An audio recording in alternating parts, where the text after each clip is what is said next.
Oh man, I did it again. Can't believe I did that. Oh, there's that. There's that. Hey, YouTubers and friends, how are all of you doing tonight? Jason, Colorado, how you doing, Jason E? Mi amigo de Villa, Mr. Lodak, the world's greatest moderator, Deep North Adventures, Mike Anderson.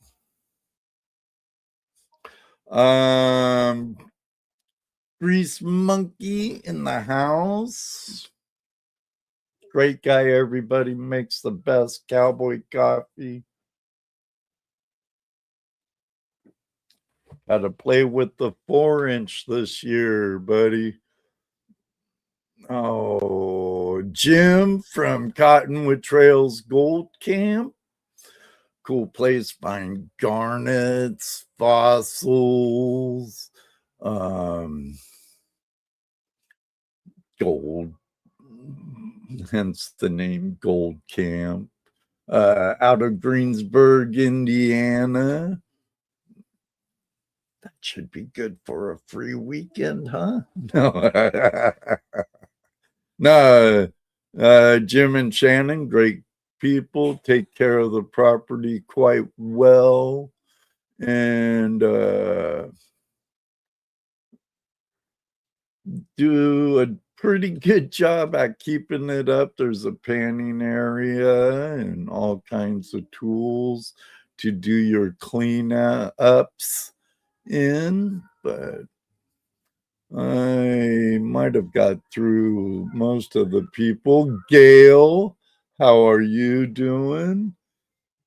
Good seeing you. Kristen, Fuzzy Sasquatch, hello. Good to see each and every one of you. Tonight we have Two Brothers Treasure. How you doing? Good seeing you. Excellent. Hobo Rob's in the house. All right, everybody. I'm sure a lot of you are looking forward to the second edition of Modern Gold Mining Methods with our friend Andrew from the land down under, which I know each and every single one of you gold diggers out there would love to do some prospecting down under. I know I would. So, but tonight it's gravity circuitry, I think it is, something like that. It was on the thumbnail, and flotation recovery of gold. And Andrew has a really nice presentation already for us again. But before we get going and me and Andrew BS for a little bit, I got a little something in the mail from my friends at Gold, I almost said Gold Prospectors Space.com, even though they're great friends of mine too. But no, at prospectorsdream.com. I got something that our friend, now I'm having a blank on his name, but he was on the show before, Coulter Young. He's made all kinds of neat stuff for David Peterson with this 3D printing. And this is a new addition to the Prospector's Dream lineup. It's the Switchback. You've probably seen it on multiple other channels. But mine came today. I'm going to be playing with it this coming weekend live because I'm excited and I love the colors too. Blue and could have been blue and gold, but I'll take blue and green. Thank you, David Peterson, Dream Matt, and my friends at the Matt Cave. Disclosure, I'm in the Dream Mat inner circle, and I'm also a beta tester for David and Tim. And usually I get things a lot sooner. So, but hey, it is what it is. But if you want to check out their lineup, just hit that or hit the link down in the description. It's you get some off and I get a little kickback, it is what it is. But here in just, I forget how long my intro is. We're going to get going to another great show with my friend from the land down under, Andrew.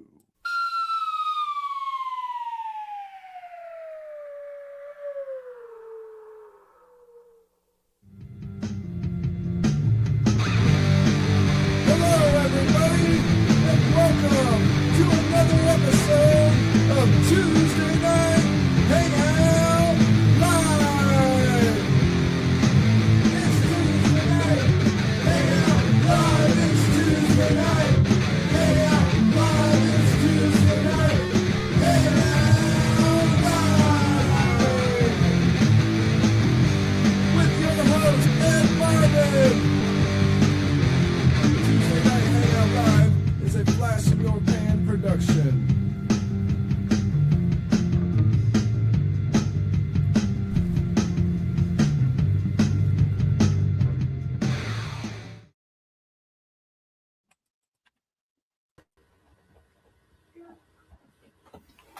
Oh, g'day. My tools in my StreamYard won't scroll anymore, so I don't know what the heck's wrong with that. I clicked something or something and something happened, and now I can't get to jack diddly what I want. Yeah, don't worry about it. I'll try not to till the very end. Hi, Gail.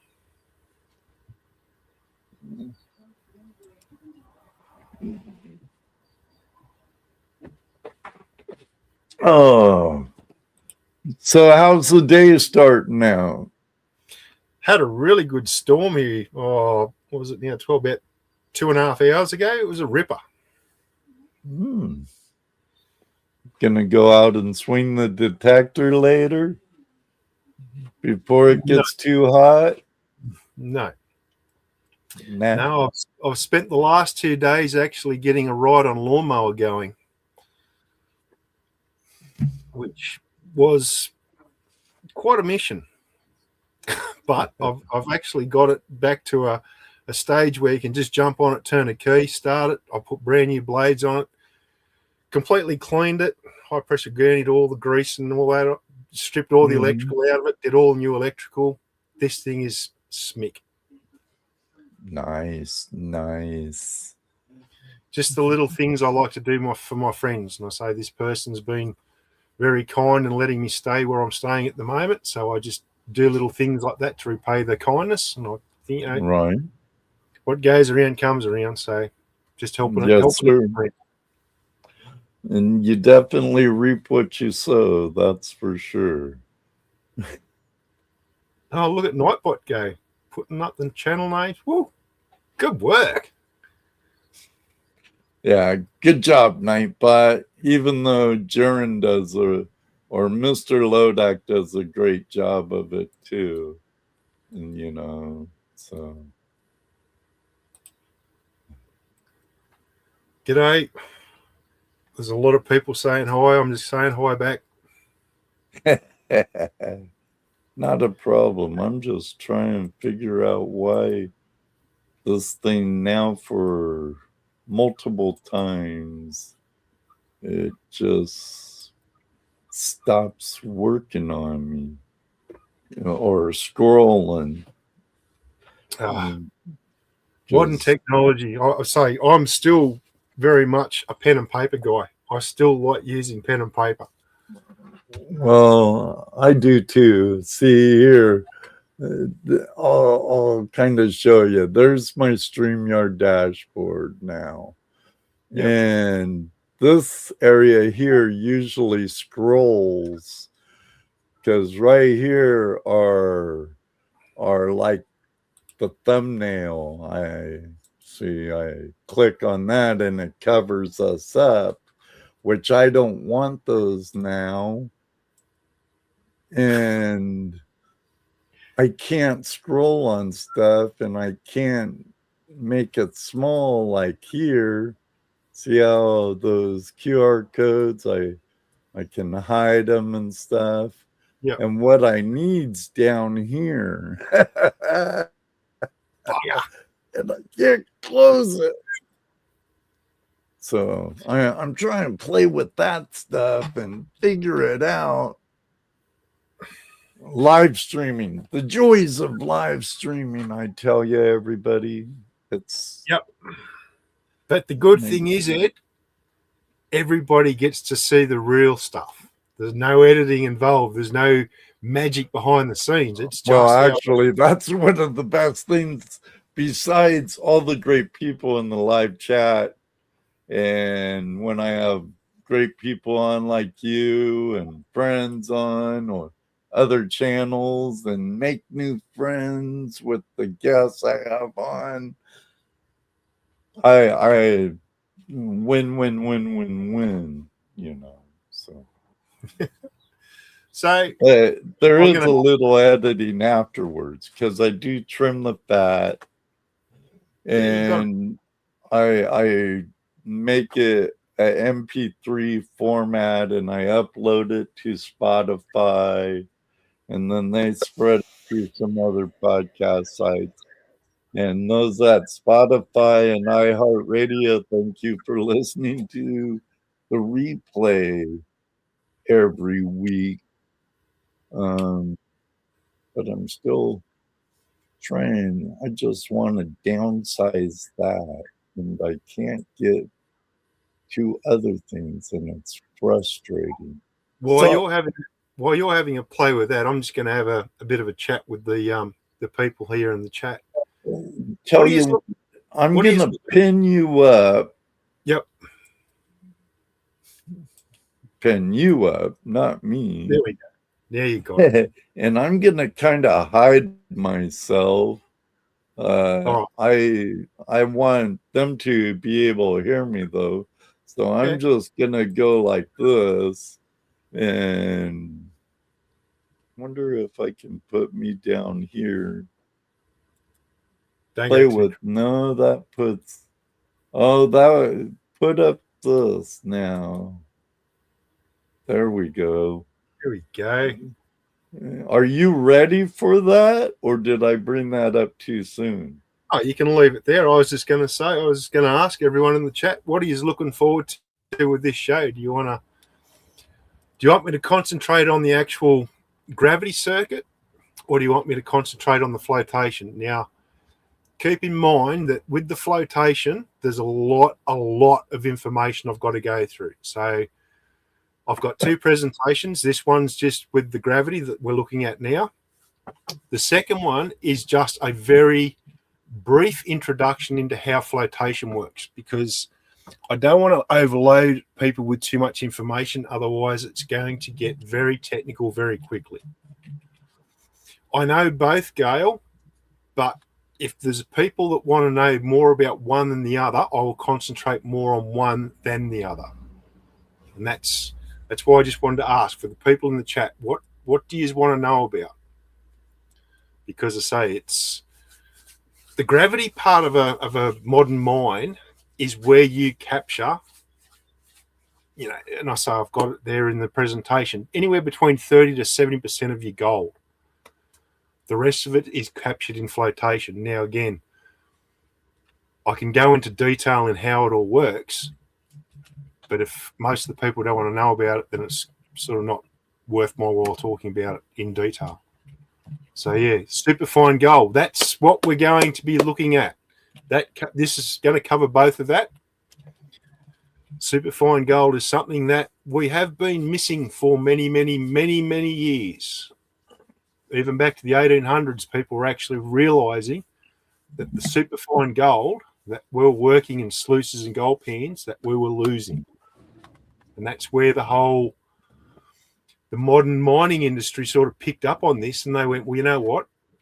If we're spending all this money and we're doing all this work, we might as well capture as much gold as we can. And they started concentrating on the superfine gold. And that's what I want to bring in to you guys, is how you guys can start capturing the superfine gold.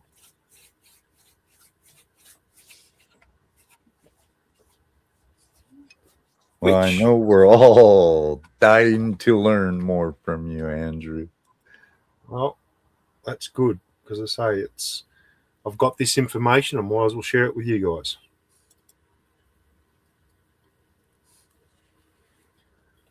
Oh, yeah. All right, Gail said, let's start with gravity and superfine gold. I can do that. That's something I can do. Sounds good.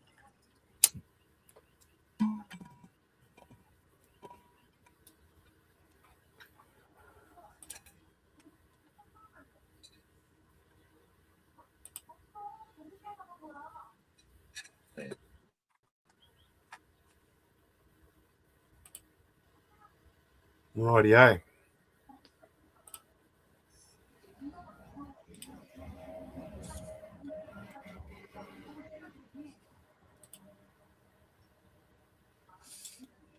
If I can get it to work. So again, after you do your crushing and your grinding, your minerals and your rock and all go into what they call the gravity circuit. Now, the gravity circuit works with the density, right? Now, this is the difference between flotation and the gravity circuit, because gravity circuit works with the actual density of the material you're trying to recover. And like I said, there it is. Your gravity circuit captures roughly 30 to 70% of your gold or whatever other mineral you'll be chasing. And then the remainder of that is picked up in the flotation. So how you get such a big variance there is the difference in your ore type, your particle size, and this is a very, very big one, because I say you've got to know when you start mining an area, you've got to know the size of the gold or whatever the mineral is you're chasing, the actual size of the particles you're going to be chasing, because that determines how you set up your ore treatment plant to actually recover the maximum amount of mineral. So, and then going a little bit further into it, you've got to start looking at how you're going to grind up the rock that mineral is contained in. As I say, there's a whole different ways of grinding and crushing. Some are more efficient than others, as in it costs you less money to actually do it one way than it does another. So you've got to maximize the amount of money you spend as opposed to the amount of materials and minerals that you recover.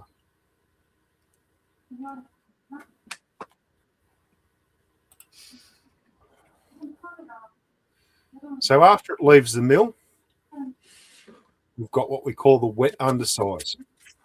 So you've got your trommel at the back of the mill, and your undersize is what drops through the trommel. The oversize goes out to a pebble pile and continues back into the grinding circuit and back into the mill again. So the undersize, it's pumped to a cyclone distributor, which will have one or multiple cyclone units called a cyclone cluster. Cyclone separation, usually the first process of using the gold's density to separate it. Now, again, depending on where you are and what type of minerals are there, sometimes the cyclones will actually come in after other processes, because you may actually recover more gold just by free milling and then you don't want to actually use your cyclone straight away. So you might be able to capture it in other methods before using the cyclones to separate. Now, a cyclone, it has one inlet and two outlets. And we'll go a little bit further into this now.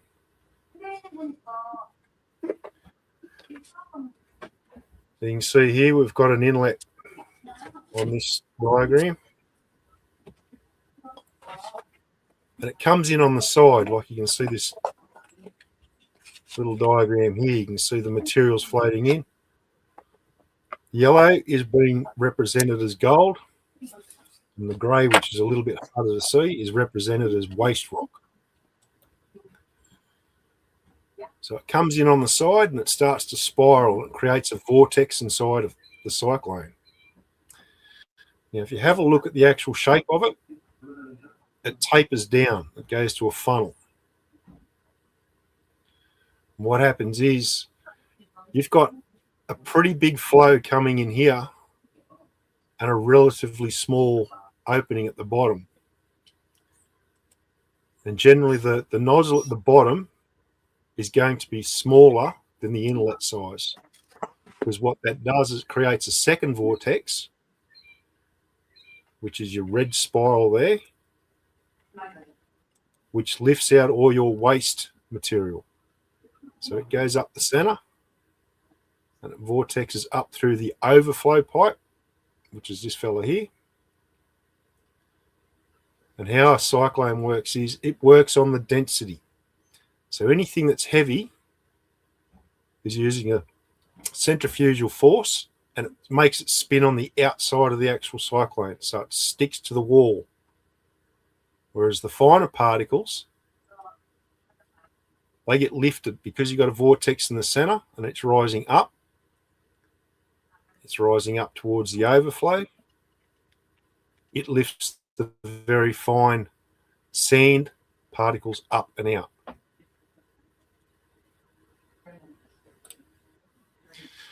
So that's a cyclone distributor. So what you're looking at there is just a giant barrel.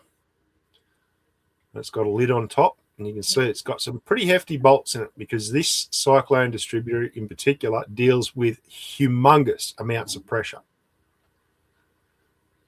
And that there's a air actuated knife gate, so you can actually shut off one cyclone should you need to do maintenance, like this fella here that's had a blowout. So you can see there, inlet is on the side, comes in, forces it round, it starts it spinning in a vortex. Now inside these cyclones, they've got linings, and this is what happened. This liner actually got worn to the point where it couldn't hold on anymore, and the amount of pressure that was coming in, it blocked the bottom spigot, and the only pipe that was left for it to go out was the outlet, and that's the outlet pipe there. So what it did is it took the guts of the cyclone and just pushed it straight up.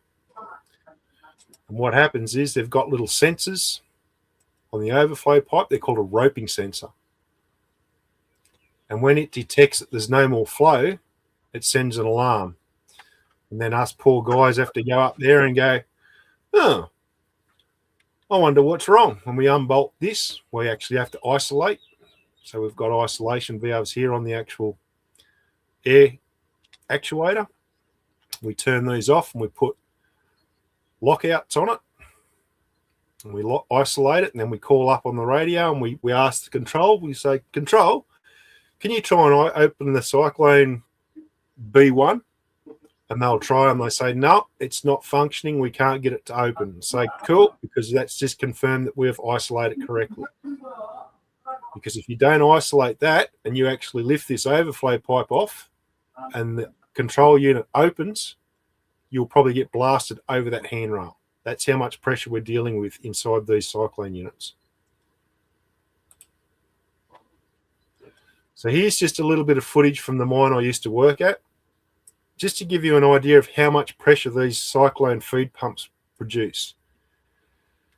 Now, just for a scale, to give you a bit of an estimate of the size of that pump, if I was to be standing down there on that grid mesh, my head would not be above that flange on that pipe. That is a humongous pump. So I'll just show you this footage of how much pressure is actually coming out. This pump actually failed because it got worn out. It had gone past the service interval, and the amount of rock that had been going up through here had worn a hole in it.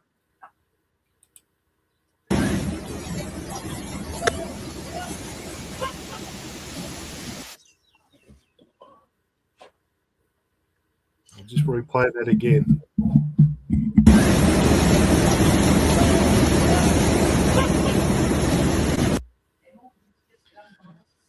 It's a lot of pressure. A lot of pressure. All right. So now we're going to jump to something a little bit different.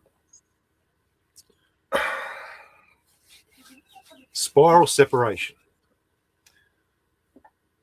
Now, this is used primarily in mines that work placer deposits. All right. So I use this method because it is actually very, very cheap. It doesn't cost much to run it because all you really need is a pump to pump the slurry up to the top. It doesn't have to be a big pump. The downside is you can't run a great deal of material through these per hour. So what they do, instead of running just that's a twin spiral. If you actually have a look, you can see there's a hopper on one side and hopper on the other. So that's two spirals interwound inside of each other. So that effectively doubles the amount of material you can process in an hour. So if you actually put 20 of those together, you increase the amount of material you can actually process within a given time frame. So the more spirals you got, the more material you can process.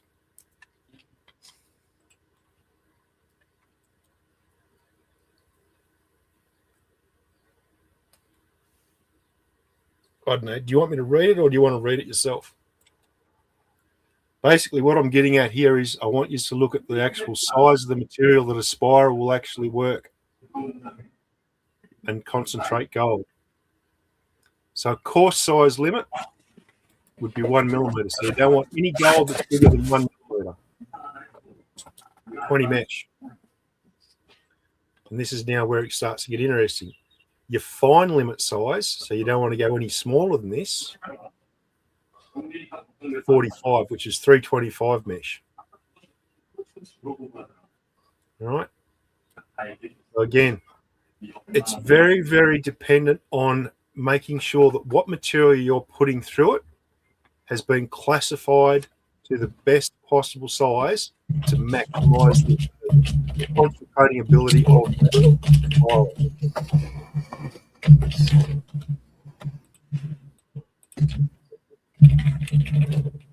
So this is just a separation circuit I found online. So we'll just run through it. There's your primary jaw crusher. So you feed your rock through that. It crushes it down. It goes through a vibrating screen.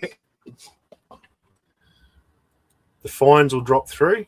They continue down to a vibrating screen. The coarse drops down into a secondary cone crusher, and then it takes it back up and drops it back through this screen again. So eventually, when everything's been crushed small enough that it drops through, it goes through a vibrating screen.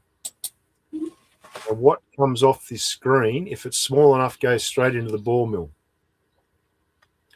There will be a certain amount of material that actually is oversized that will also go into the ball mill to aid in the grinding.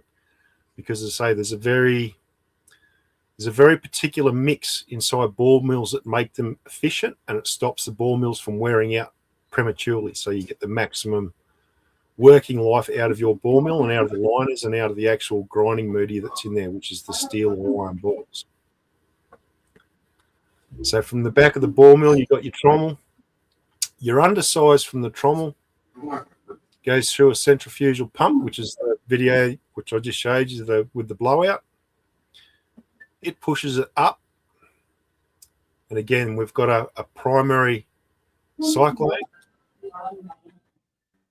and the underflow from the cyclone goes to the first spiral, which is called the roughing spiral. The overflow from the cyclone goes to another cyclone, but different pressures. So this pump will be operating at a different pressure to this pump. This pump will be running at a higher pressure. This one will be running at a lower pressure. This cyclone will probably be a little bit smaller. The spigot size at the bottom will be smaller. It'll be narrower. The overflow at the top will be larger. This one won't be as big. It'll be a bit smaller. So there's a bit of science, there's a bit of mathematics involved in what goes on between this pump and this pump. The size of the spigot at the bottom of this cyclone and the size of the spigot at this one, and the size of the discharge to the overflow and the size of the discharge of that overflow. So there's a difference there because this one's dealing with coarser material. It's dealing with large pieces of gold. What comes out of the top, if it's smaller gold, if it was small enough that the actual vortex that goes up the center took it over here, this pump works a little bit less pressure. And again, those finer particles will actually stick to the outside of this cyclone, and then only waste rock goes out the top of it. So it goes down through your spiral, and you get a couple of different, you get 3 different offtakes from a spiral. It's going to be your coarse gold. Then you've got your intermediate and your tails. It goes to another pump, and again, it goes over to what they call a scavenger spiral. Less pressure. This spiral setup will be a little bit different because you're dealing with finer gold, so your density is a little bit less. So you get your concentrate coming off a shaker table. Same with this one. The concentrate coming off a shaker table. So we'll have a bit closer look at a spiral and how it actually works. When the material is traveling down the spiral, the denser material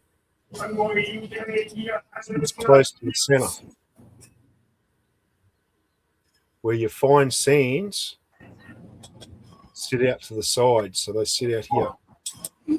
That's why you've got, they call concentrator splitters. Right, so that's your good stuff there, that little tiny one.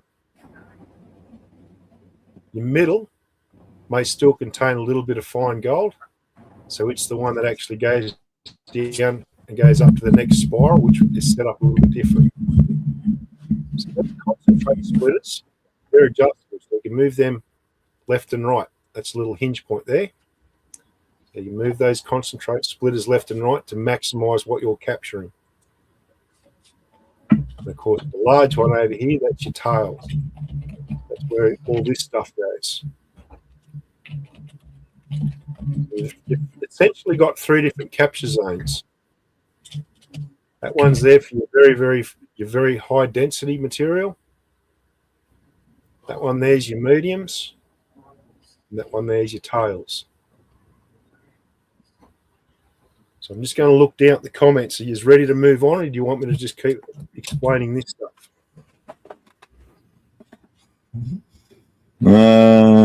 Good question. What is it, guys?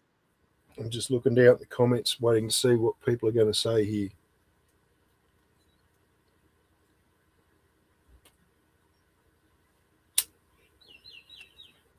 You do you.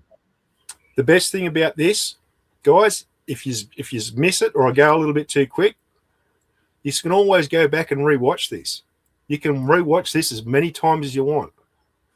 That's the beauty of Ed shows. They're always there, available for all the subscribers to go back and look at it as many times as you want. So I'll just point that out there. So you've got your little orange dot, and that's the orange dots there. That's your low specific gravity material, like your sands. Your little yellow dot, that's your high specific gravity. That's all your golds. So here's just a video. So I'll stop talking because you're probably getting sick to death listening to my voice. So now you can listen to somebody else's voice and you can actually have a look at how it works. The closed-circuit concentrate beneficiation method is a method to improve the quality of concentrate. The process is as follows. In the roughing stage, the width of the tailings connecting valve should be small, and then the concentrate obtained by secondary separation of the ore in the concentrate will be used as the final concentrate. The middlings obtained by the secondary separation is then refined 3 times. The middlings separated 3 times is separated again to obtain the concentrate, and all the tailings are discarded. We'll do it again.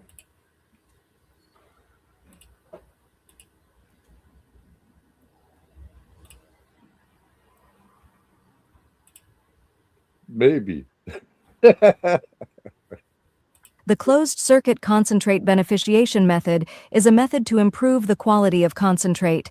The process is as follows.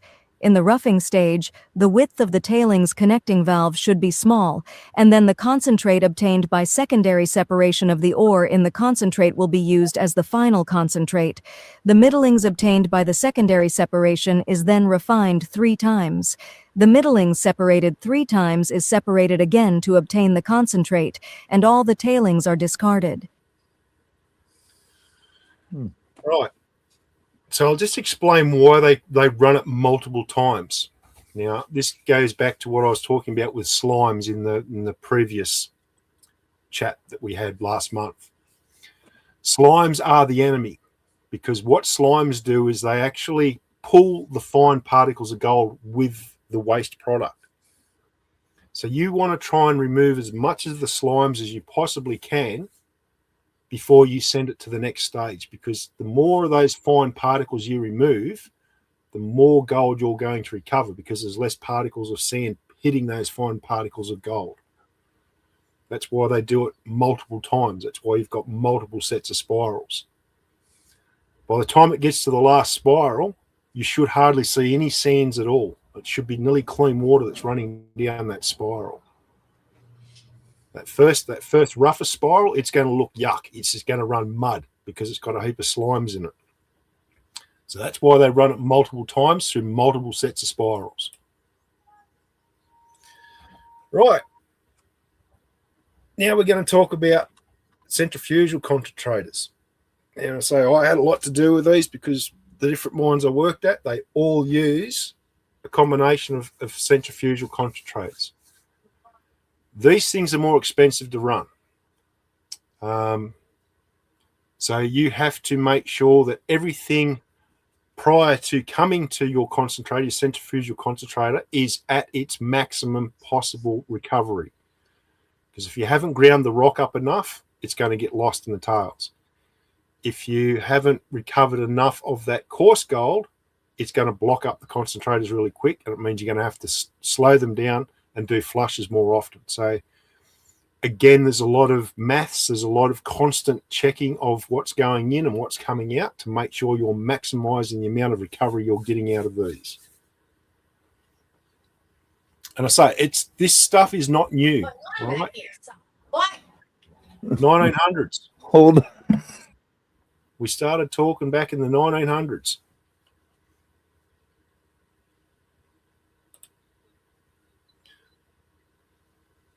So the first one we looked at was a Falcon. Now this one's a Nelson. And again, 1960s. Settled down in British Columbia. I am going to read this because this is where it gets interesting, because this is a man that actually noticed what was going on. And while running his excavating company, he watched as alluvial gold miners in the Yukon Territory used sluice boxes to recover coarse gold, while most of the fine gold would end up in the tailings pond. Right?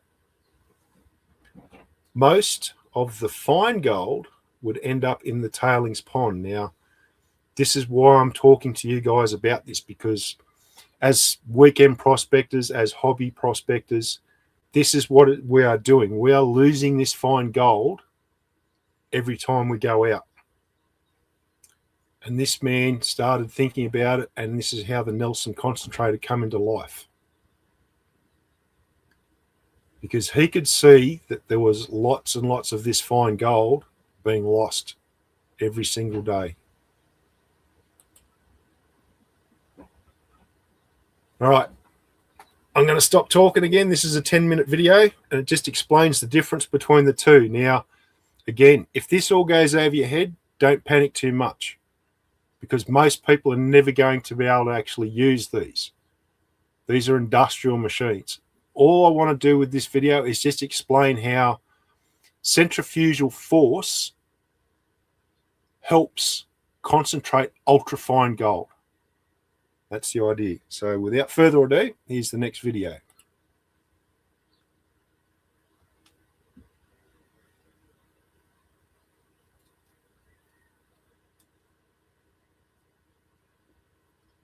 Hi, I'm Andrew Gillis with Sepro Mineral Systems. I'm in my home office today, and I'm going to be doing a video on the Falcon versus the Nelson concentrator. Now, this may not be the video that most people are looking for.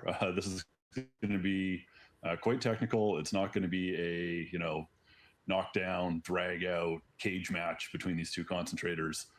Really what I'm going to be talking about is the difference in the concentration mechanism between these two machines. So it's a fairly technical topic, but hopefully it'll be of interest to people who are familiar with gravity centrifuges to begin with.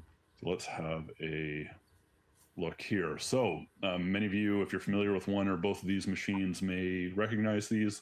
This is a quarter section view of the Nelson concentrator, and this is a quarter section view of the Falcon concentrator. Now, the key metallurgical element of each of these is the rotating bowl in the center. That's a centrifuge bowl that spins around to generate the elevated G-force used for separation. And you can see right off the bat that these do look a bit different. So the Nelson machine has this fully fluidized, constant angle wall here in the bowl. And on the Falcon, there's an upper part that is substantially vertical and a lower part that is inclined. And Nelson has fluidized riffles all the way up and down, and the Falcon fluidized riffles are just here at the top, and then this bottom section is unfluidized. So what is the significance of the difference between the two of these? So the important thing is based on what I call the, I refer to this as the dynamic slurry face, or, the analogy to dry material is an angle of repose. So what happens is the slurry, as the G-force is applied, forms a natural angle on the bowl wall here. This is the top lip. It's going over. I think this is a Falcon SB750. The slurry builds up here and goes over before it goes over the top. And this is a natural angle that's based on the coarseness or the particle size distribution of the solids in the feed and the percent solids, or the slurry density. So it's going to be somewhere between like 4 or 5 degrees to probably 10 or 12 degrees. If you have quite coarse material, let's say it's 3 millimeter minus, 65% solids, it's going to be in that sort of 10 degree range. If you have very fine particles, 100, 150 micron, dilute slurry, 30, 35%, it'll be in the, 4, 5, 6 degrees range. And it'll build up from the top lip of the bowl down. And this is where we start seeing the significant differences between the two machines and how they operate. So let's start with the Nelson concentrator. So this is an outline of the Nelson bowl profile. It's simplified, but the geometry of this is accurate. Okay. So again, we've got fluidized riffles in here. Water's being injected from the back. Slurry's coming through a central feed pipe down here. There's a baffle plate that's normally in here, so it'll hit the bowl wall and then start coming up. Let's put a ruler on here. So let's find that. Let's pick a, an average angle here of, say, 7 degrees from vertical, which is fairly typical. And as I said, this will build down from the top lip. So we've got angle here, and then, we run into the nose of a riffle. So we've got another angle here. And this is because the overall angle of the Nelson bowl is greater than a dynamic slurry face, or sorry, is more shallow than the dynamic slurry face angle. So this is like, 14 degrees or so, 13, 14 degrees. And so the slurry doesn't have an opportunity to build up all the way down. You get these little faces in each riffle. And so what does that mean? That means that, and this is the case all the way down, I'll just fill that in quickly. What's going to happen here is the slurry travels up this wall, it'll cascade over to the next riffle and form a little eddy current. And so let's zoom in here just to get a bit closer and see what's going on. So let's get this, let's get our trusty ruler back here.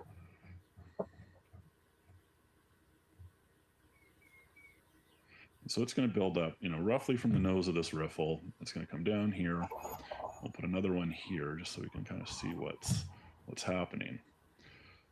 So here, the slurry is going to fall over and create a little bit of turbulence based on this gap right here as it cascades over. And this is similar to, just say, the operation of a sluice box that may have a couple riffles, and water rushes up and over, and a little turbulence forms as it falls this distance, and that happens on these. And so same principle here. You've got this little turbulent zone. There's also fluidization water. This is full. So it's creating these eddy currents to capture particles in the back of in the front of the riffle. Historically, it's a good gold recovery mechanism, used early on sluice boxes, and it's exploiting the same principle. But on the other hand, we've got the Falcon concentrator here.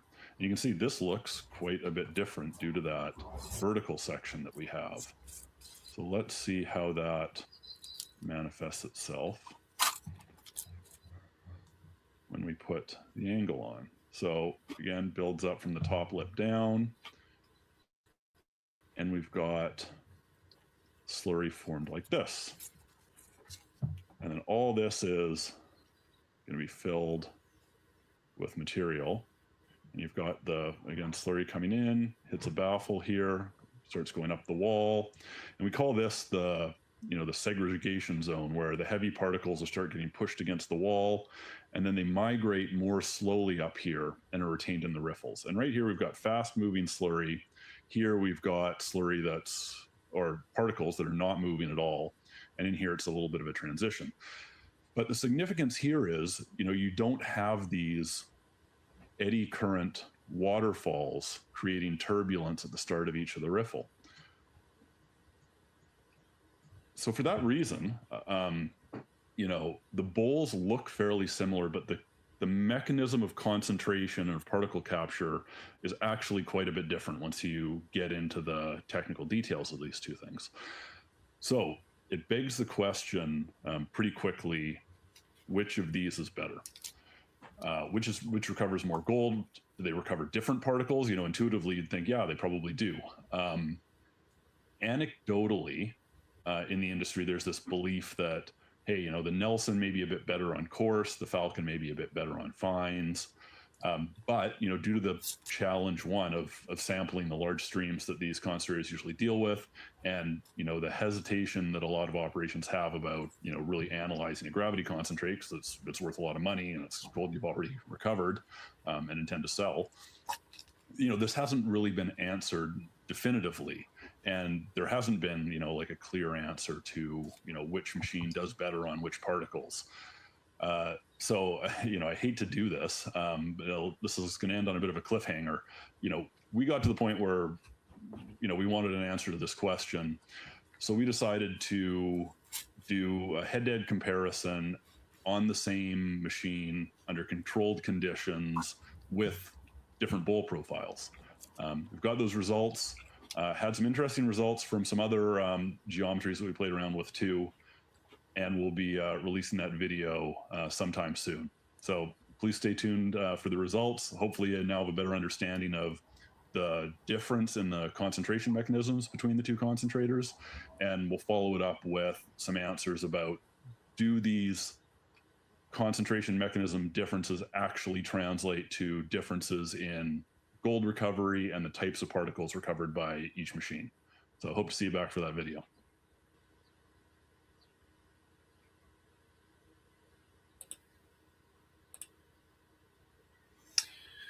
So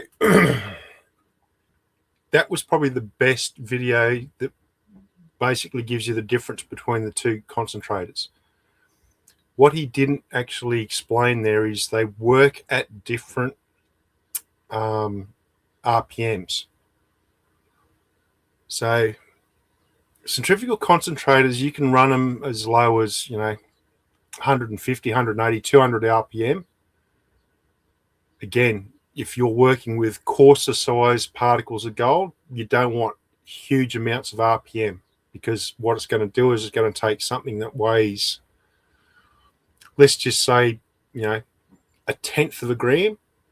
And if you spin it at 2000 RPM, you're probably going to take that same particle and make it about, 2-3 grams, which is going to block your concentrator very quickly. So what happens is they have a varied amount of these concentrators throughout a gravity circuit.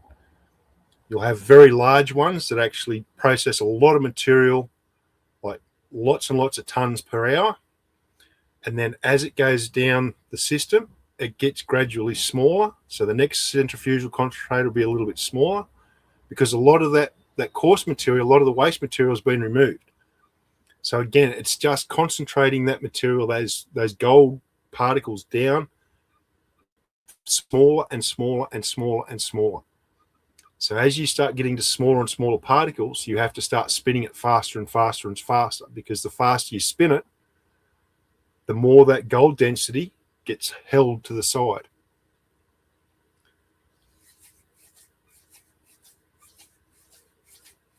And there are centrifugal concentrators you can buy that you can use at home. They are quite small. They are quite, they're not overly expensive to buy.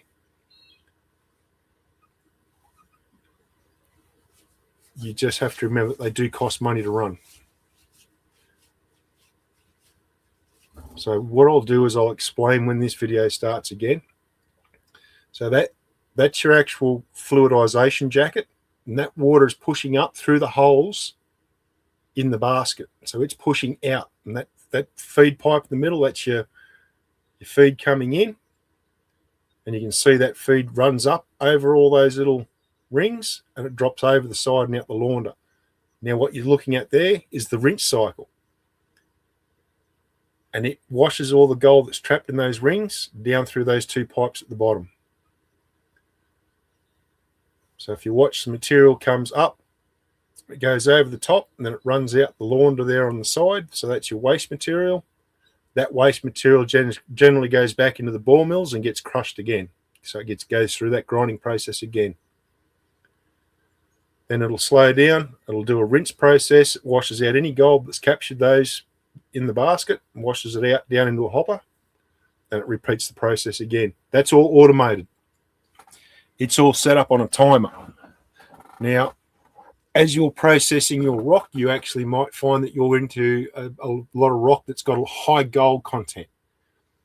So they constantly keep going and checking what's going out through the tailings pipe, and they constantly look at what's coming out through the concentrate pipe. And if they're seeing more gold coming out the tailings pipe, they might actually decrease the time between rinse cycles. They could change how the grinding circuit works too. But again, it gets very technical. If you're looking at a day, if you're looking at a 24-hour period where you're going to run a high quantity material or a high gold yield material, you may start looking at changing your grinding circuit for that 20-hour period to maximize how these things work.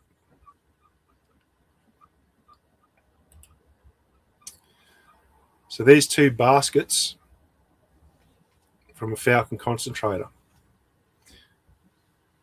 Now I can tell you, you can't pick them up. They're stainless steel.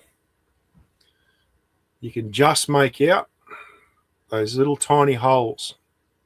Right, so in between those rings in the wall, you've got a series of these little tiny holes, and that's where that fluid jacket pushes the water out into that basket area.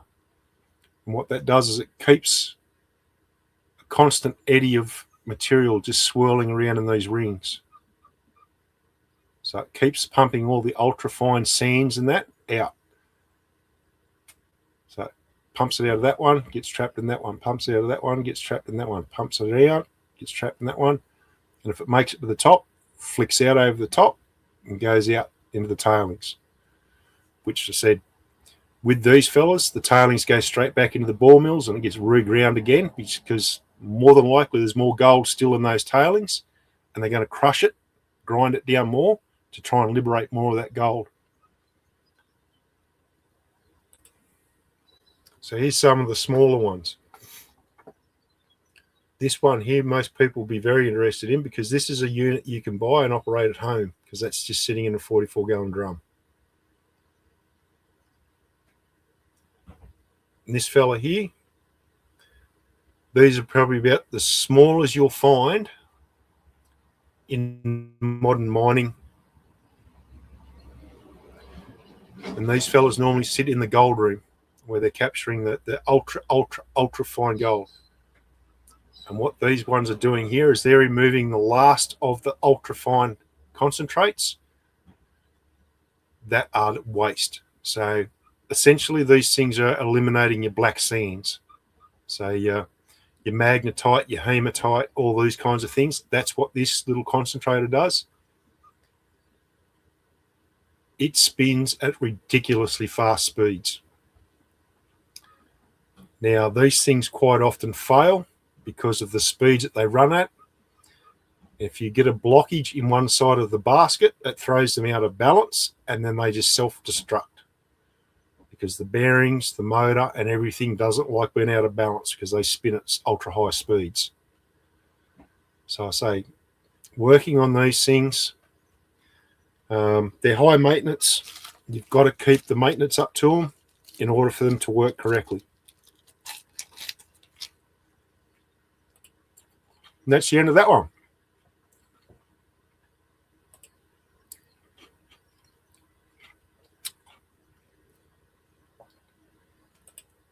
Very good. So we have some questions. What's that? 360, 100 RPM. How fast?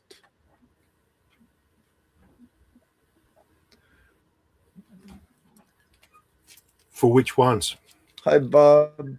Yeah, for which one? Modern Gold Prospector, welcome.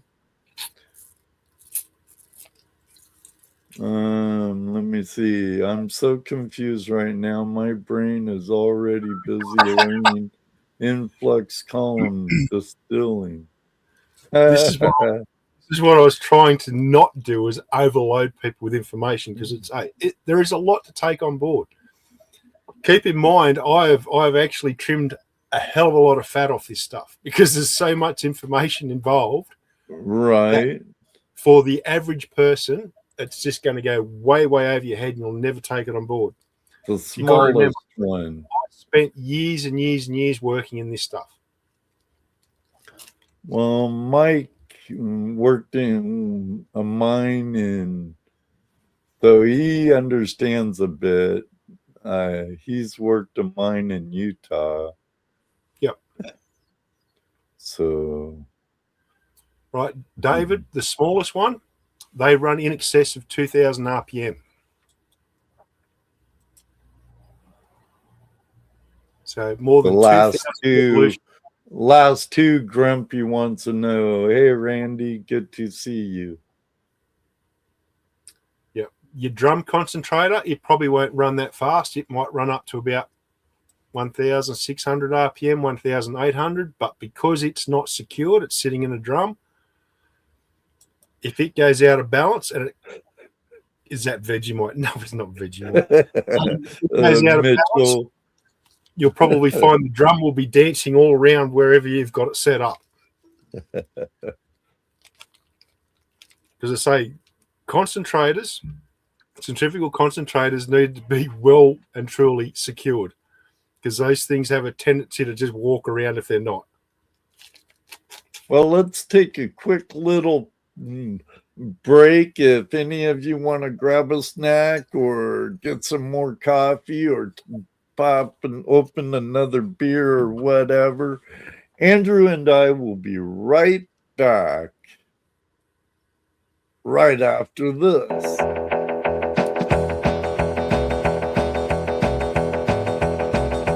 Take a break, but don't go far.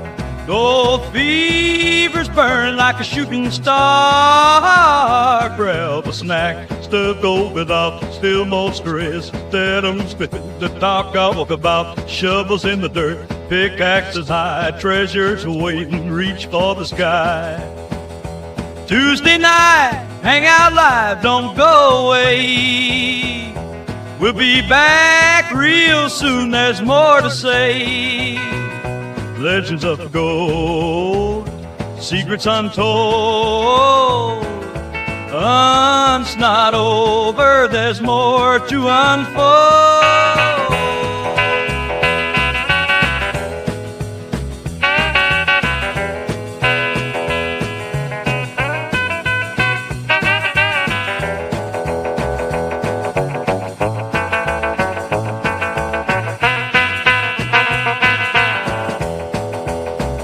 From lost mines to rivers wide, prospectors digging side by side. Old time stories bring the new finds, gold and treasure, it's the richie high. So breathe your time, shovels in the dirt, pickaxes high. Treasures waiting, reach for the sky. Tuesday night, hang out live, don't go away. We'll be back real soon, there's more to say. Legends of gold, secrets untold. The hunt's not over, there's more to unfold. As what is Sean the Prime has his finger on the hair behind, that's our gold.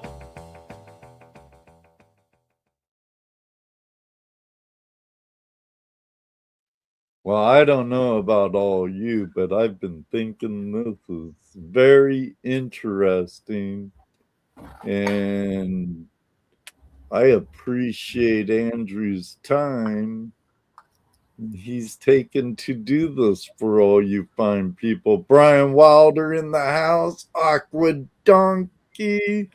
I know I saw Jim the Rock Butcher earlier. Good to see you. Justin, Alaskan Gold Hunter, and whoever else. Heath, has been seeing you for a while. Fascinating. I agree. Scott, good to see you. You're killing it, buddy. Very good. That's Vegemite. All right, that's a good size helping of Vegemite. Jeffro. Now I can.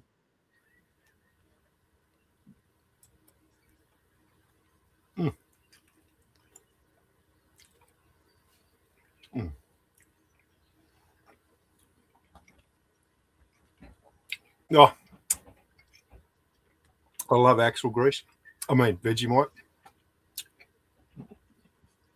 straight up lurking, but I'd be chatting. Keep up the rad shows. Thank you, Carson. Carson prospecting in the house. Ringo, good to see you. Jeff Bro, Mitch, good to see all of you, and thanks for staying after for during my sorry, Andrew, but during my next Open Line Tuesday, I'm gonna have a poll, and I want your opinions on some of my different intermissions. But I'm not gonna do it tonight. Nope. I just seen a comment there where they said even you guys don't like Vegemite. If you don't like Vegemite, you're really not Australian. It's one of the best stuffs. I put it in nearly anything I cook. I put Vegemite in it. I think it's a acquired taste, but it comes fairly easy. I have to use a lot of butter on like my English muffin or something with my Vegemite. But the more I ate it, the more I could eat, and the better it got to me. We have something in the States that's similar. Marmite. Yeah, Marmite, it's called. Marmalite, yeah.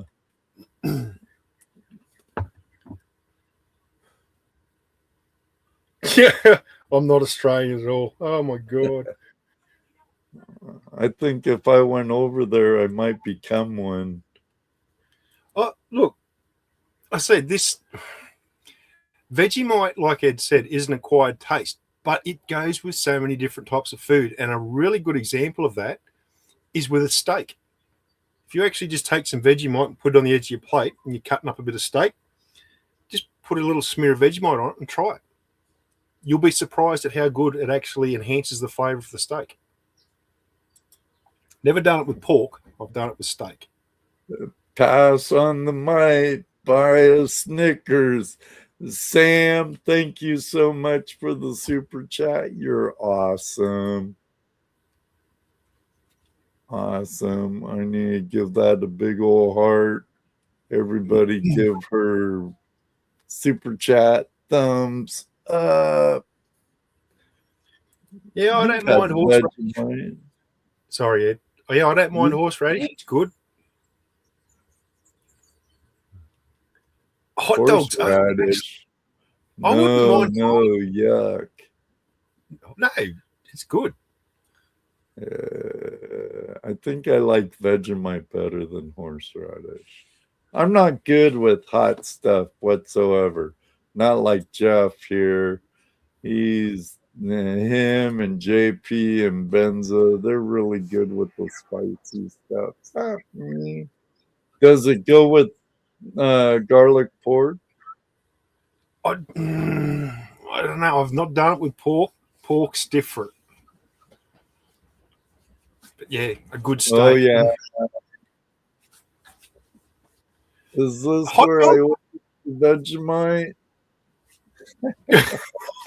I have some Vegemite. If it's still good, it's out in my shed on the shelf. It doesn't go off. It's got like a shelf life for 2.5 million years. Even after opened, it's like nuclear waste. It will last forever. Yeah, I'll bring it the next time I see you, Aqua Donkey, and you could have some Vegemite with me. Thanks for the super chats. One of my most favorite things to have with a steak is mushrooms. Love fungus. Fungus on steak. Yum. Tila? What? Nutella. Ugh! Can't eat Nutella. Deep Price's hot dogs. Haven't had one yet. Just the thought of that word Nutella has put shivers up my spine. No, I don't do relish. that stuff. I tried homemade relish. I like pickle relish. Yes, I'm a big relish fan. Twinkies and Vegemite. Wow.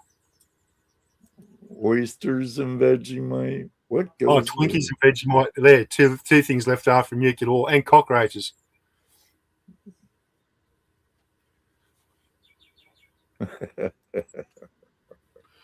How did you like the gravity with the separation stuff? Was it good? Thumbs up? Was it not good? What? What? I'm sorry, I was reading and not listening.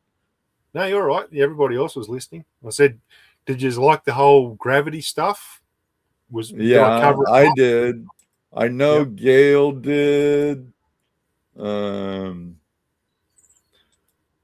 I think everybody did. I know I did. They're talking food and stuff right now. Vegemite. Twinkies and Vegemite. I'm still way behind.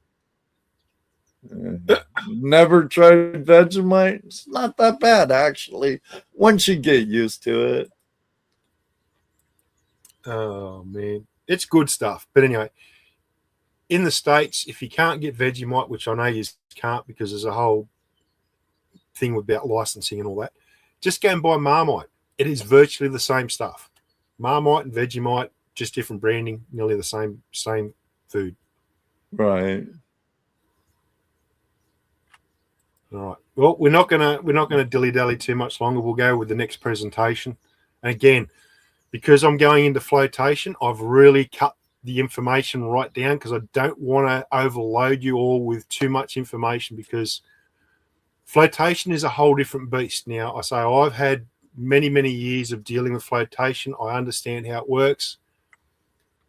For me to actually give you all that information in one sitting would just be a waste, because you guys would not take it on at all because it's too much information. So I've just basically made this one a very rough introduction into flotation.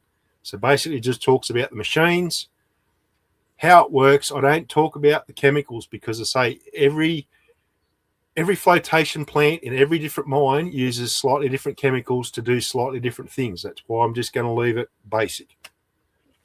Well, there's always next month for more, because like we've talked about, to make this a monthly thing for how long I can drag you through it, you know. As long as you want. I say I enjoy coming on and sharing with you guys, because I say you're a great bunch. Yeah. So are you all ready for part 2? Hey, Mrs. Donkey, how you doing, Beth? Good to see you. Mike Anderson, it all works on mesh size. Yes, it does, but it also depends on what other metals are there as well. Because I say you can take quite a large flake of gold and make it float on water quite easily. And just as a rough off the top of my head, you can take something that is, I'll say 12 times denser than water and make it float. You can take a piece of gold that is 12 times denser than what water density is, and it will float without anything, just the gold itself, because gold is naturally hydrophobic. It's all got to do with the actual the shape of the gold. If it's flat, it will float quite easily. And again, going into a whole different area here, and I said I don't want to overload you, but what you've got to remember with water is it's got surface tension, and basically what causes surface tension is the electrical properties of water, right? Because you've got two different compounds there, and one's a negatively charged compound and one's a positively charged compound. And what happens is those compounds won't actually allow it to go over the edge of the gold. Again, I'm not going to go into it. It's getting quite technical. I just want to keep it simple. All right, let's start on this one. Flotation circuits. So you can see there all these little yellow covers. Each yellow cover is a separate flotation cell.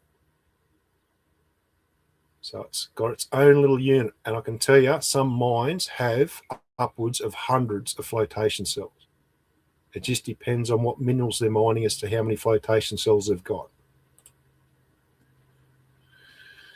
History of gold flotation: to float or sink. And this is where flotation comes into its own, because you want what you want to retrieve to float. What you don't want, you want to sink.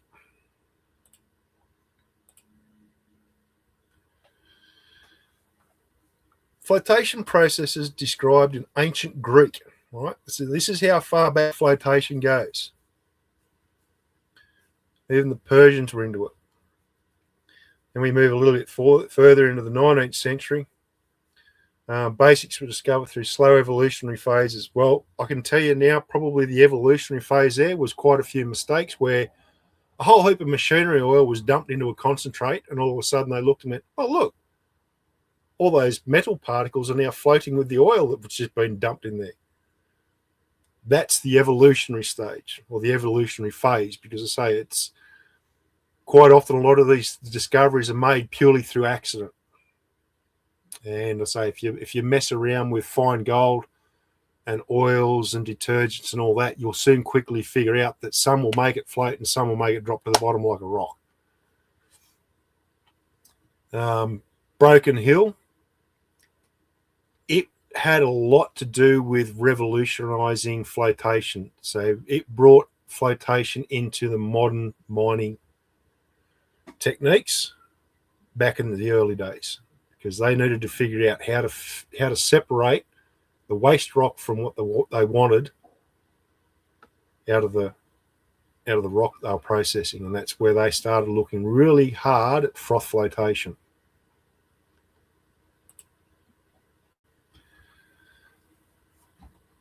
So I was asked a few questions about sulfides. Yes, flotation works really well with sulfides. Depending on what it is, quite often roasting your sulfides before you put it through flotation will actually greatly increase the way it works. It will give you much higher yields. And so they go on to talk about bulk oil flotation. And initially what they were having trouble with was actually mixing the oil with the water to actually get the minerals to float, because unless the actual feed was going through that oil film that was on top, it wasn't coming into contact with the oil that was in the flotation cell. So they had to figure it out. And I say trial and error, they figured out how to actually make it all combine really well. So again, we're going back to the 1870s, 1877. Commercially successful oil and froth flotation processed. And that was using that to extract graphite. I'll say it was considered by some to be the root of froth flotation.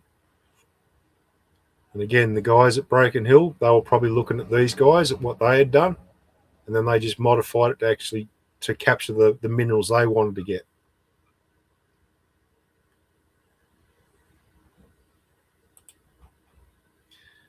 It's a pretty color, isn't it? What does that look like?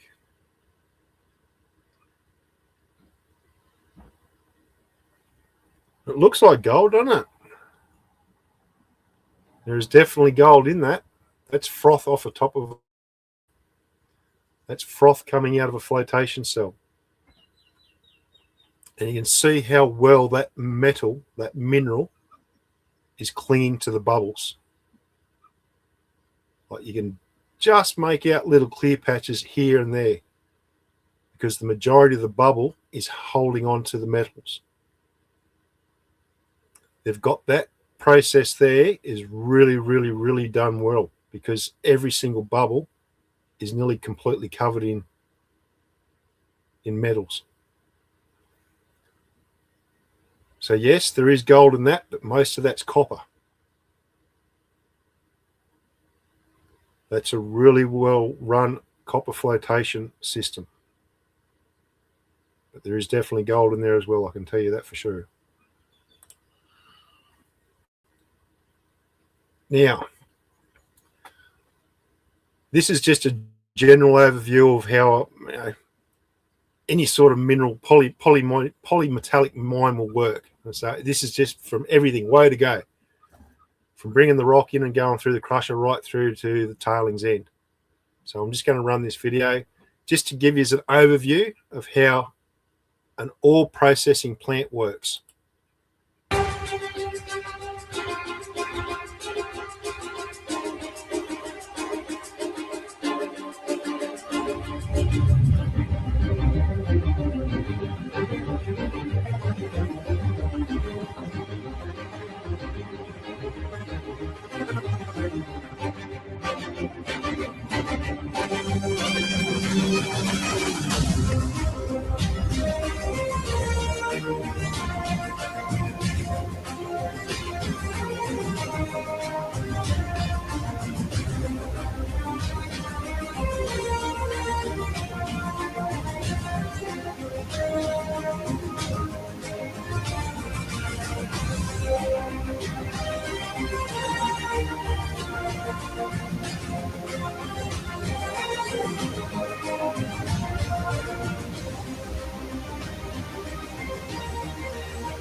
So that basically just puts it all together.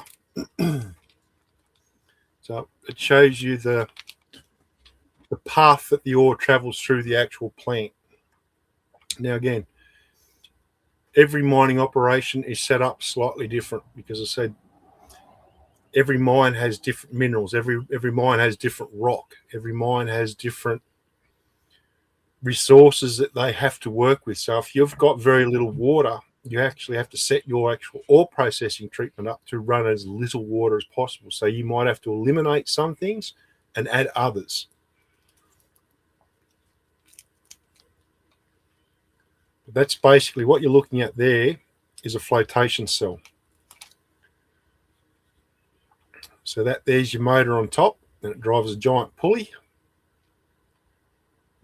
And that shaft goes down to what they call the agitator. Now that shaft that runs down is hollow. And they pump air in through there. So that air travels down into an agitator. Now there's two parts to an agitator. There's what they call the rotor and the stator. The stator is a cage that is fixed to the bottom of the cell, and the rotor actually spins inside the cage. What that does is it helps actually create the bubbles, the air bubbles. The finer the air bubble, the more air you've got traveling up. Now the chemicals, you've got your feed coming in here. Your chemicals are added. So when I'm talking chemicals, I'll just briefly touch on this. You've got one chemical called a collector. And what that does, what the collector does is it actually changes the properties of the actual mineral that you're trying to collect. So when you're talking gold, gold is naturally hydrophobic. If you put a collector with it, you can make it super hydrophobic, which means it will repel water 10 times more, 20 times more than what it does just naturally. So if you can make something super hydrophobic and it does not like water, it's going to want to get away from it as quick as it can. So the other chemical they add is a frother.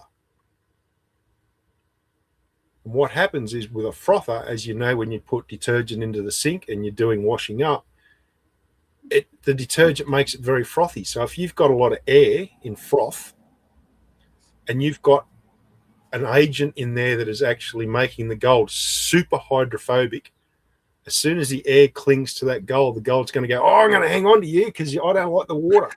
I'm trying to get away from the water. So what it does is every air particle that contacts the gold that's got that collector on it, it will automatically stick to the air bubble. And the more air bubbles that contact that bit of gold, the quicker it rises to the top and becomes a froth.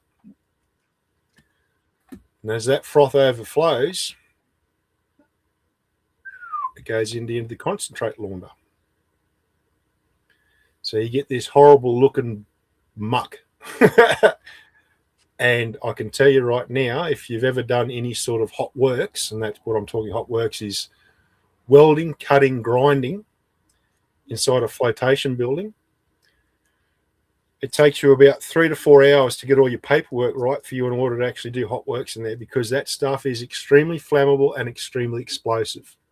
And it's not the chemicals that make it that way, it's the actual product. Because it's ultra fine, you know, you look at flour mills that have exploded.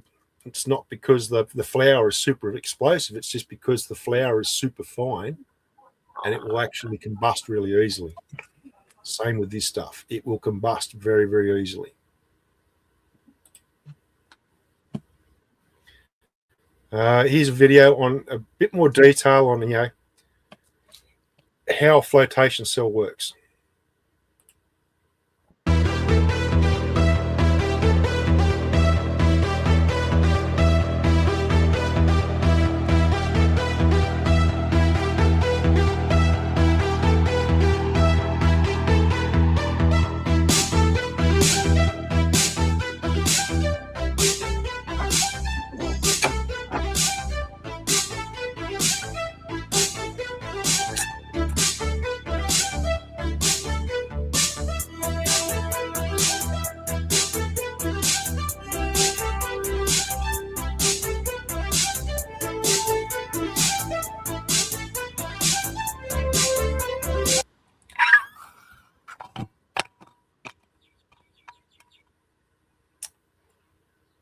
Before I do this one, you notice how there was a series, and say we're just looking at this picture here, how you have a series of flotation cells beside each other.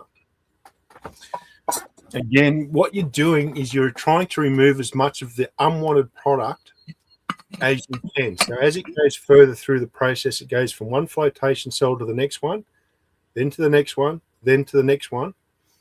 What it's doing is it's removing as much of the precious metals out of the first one, and then it retreats it in the second one. So it's what you call, well, what they call flash flotation, which is the first. Then you've got coarse. Then you've got cleaner. And then finally you get rougher and finals flotation. Again, they keep changing the amount of chemicals going into each one to maximize the amount of recovery of metals. So as you're going through, you're going to find that your very fine particles are going to come out in your flash flotation, and the other way around. your coarse particles will come out in the flash flotation. And as it goes through, you're going to have particles that are still attached to rock. They're not going to float as well as in the flash flotation. So you've got to go through your next stage of flotation where they start adding more collector. So it will start lifting up the other particles that have still got some rock attached to it. So it's only mildly repelling the water because the rock is actually wanting to grab the water. So they've got to add more chemicals to get it to float. And that's why you see a series of them one after another. So this is a slightly different process because they actually change. Well, actually, look at that picture. You can see the rotor and the stator at the bottom. But then the last two, the rotor is up at the top. It's a different cell. And again, this is how you look at the minerals that you're mining and you look at the rock that you're mining and you determine the best way to recover it, to get the maximum recovery. And sometimes you have to change your flotation cells in order to cover that last few bits of precious metals. So I'll start this video and we'll just watch this one.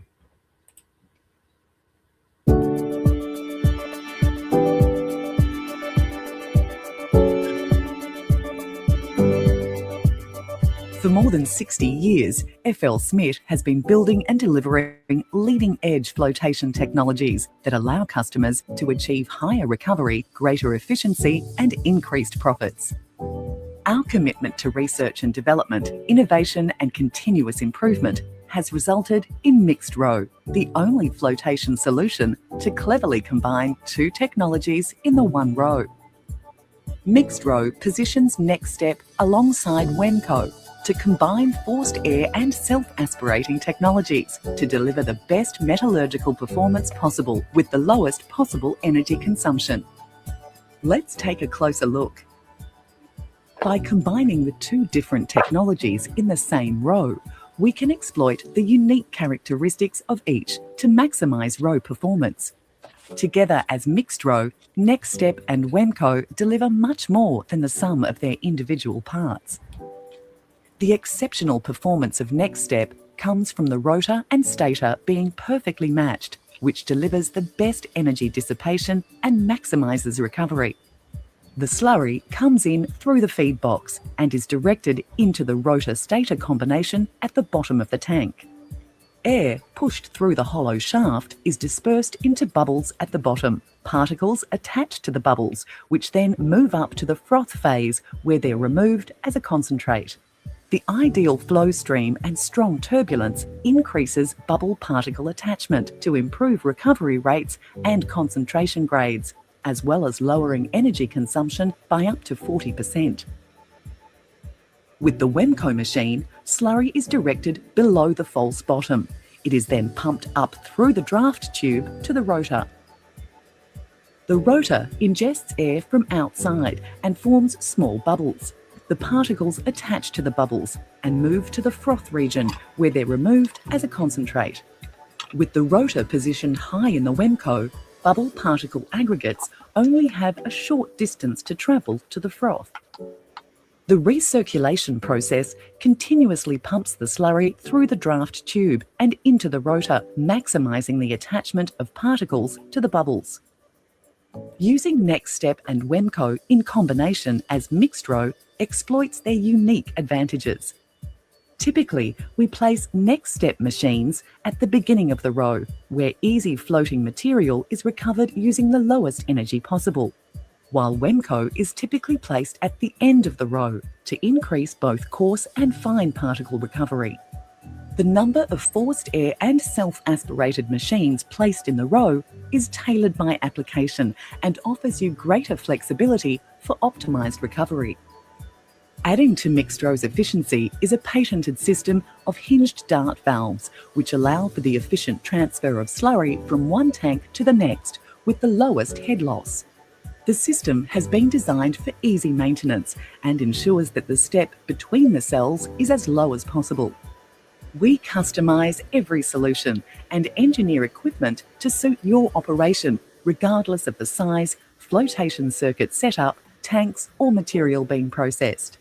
Mixed Row technology provides superior metallurgical performance. Speak with one of our flotation experts about how it can benefit you.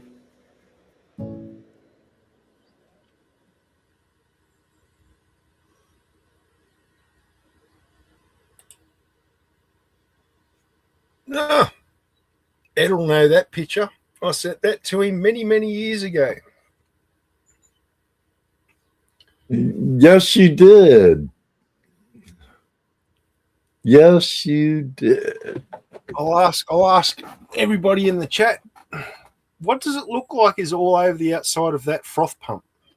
I know, but I'm not telling.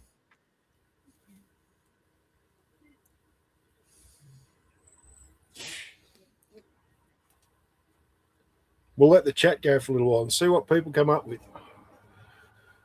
Right. Now, it's worth noting that I was a fitter. I was just a dumb spanner spinner at the mines. I didn't know nothing.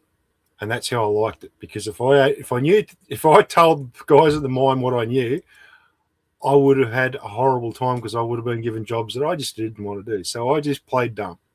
Right. Now, as a fitter in a gold mine, what you are is a glorified pump mechanic. Now, any gold mine that you go to, you will be working with thousands of different pumps. And when I say different, not all pumps pump the same. What you're looking at there is called a froth pump because it's dealing with a lot of air because you're dealing with stuff that's coming out of the flotation circuit. So it's got huge amounts of air in it. Now, if you tried to use a normal pump to pump froth, it wouldn't work. It just wouldn't pump. So because there's too much air. Correct. So what you end up with is a massive amount of cavitation and rapid pump wear. So every single pump at a mine is set up to do one specific task. So it may be pumping, coarse rock. When I say coarse rock, up to 2-3 inches in size. Other pumps will be pumping stuff like this, which is just basically air and slurry. Right. I can tell you right now is super abrasive. You might think that froth and water and slurry is not that abrasive. This stuff is super abrasive. It will chew through steel in no time flat. The more velocity you give it, the faster you run a pump, the quicker it's going to wear out and the quicker it's going to fail. Right.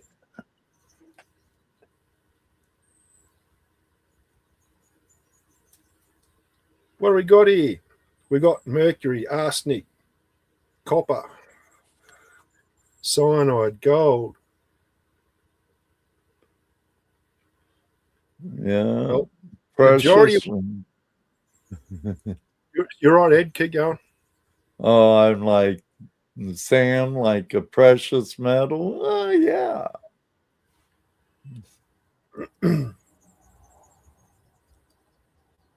So far, the only thing that is not present is well, it would be, but only a very small, would be arsenic. Everything else that's been commented there is correct, except cyanide. There's zero cyanide at that plant.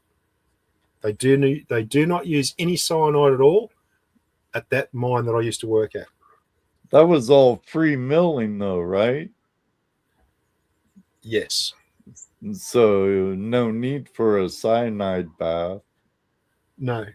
The original history of Cadia was they did use cyaniding because it was a very, very rich gold ore that was there. So cyanide was used, and it was used in timber vats. That's how old I'm talking. But because cyanide is so bad for the environment, when the company that actually set this mine up, they said, you know what? We're going to go down the green path and we're not going to use chemicals to a certain extent. They're not using harmful chemicals. They're not using arsenic. They're not using cyanide. They're not using mercury. They went down a different path. But yeah, basically what you're looking at with that picture, you've got a whole different heap of metals that have been captured by the flotation circuit, and that is what is coming out of that pump. And that pump I had to go and repair. You can see there's a bandage, what they call a pipe bandage, wrapped around there. And I've actually got a few other photos that show it a bit better. You can see those nice colours there.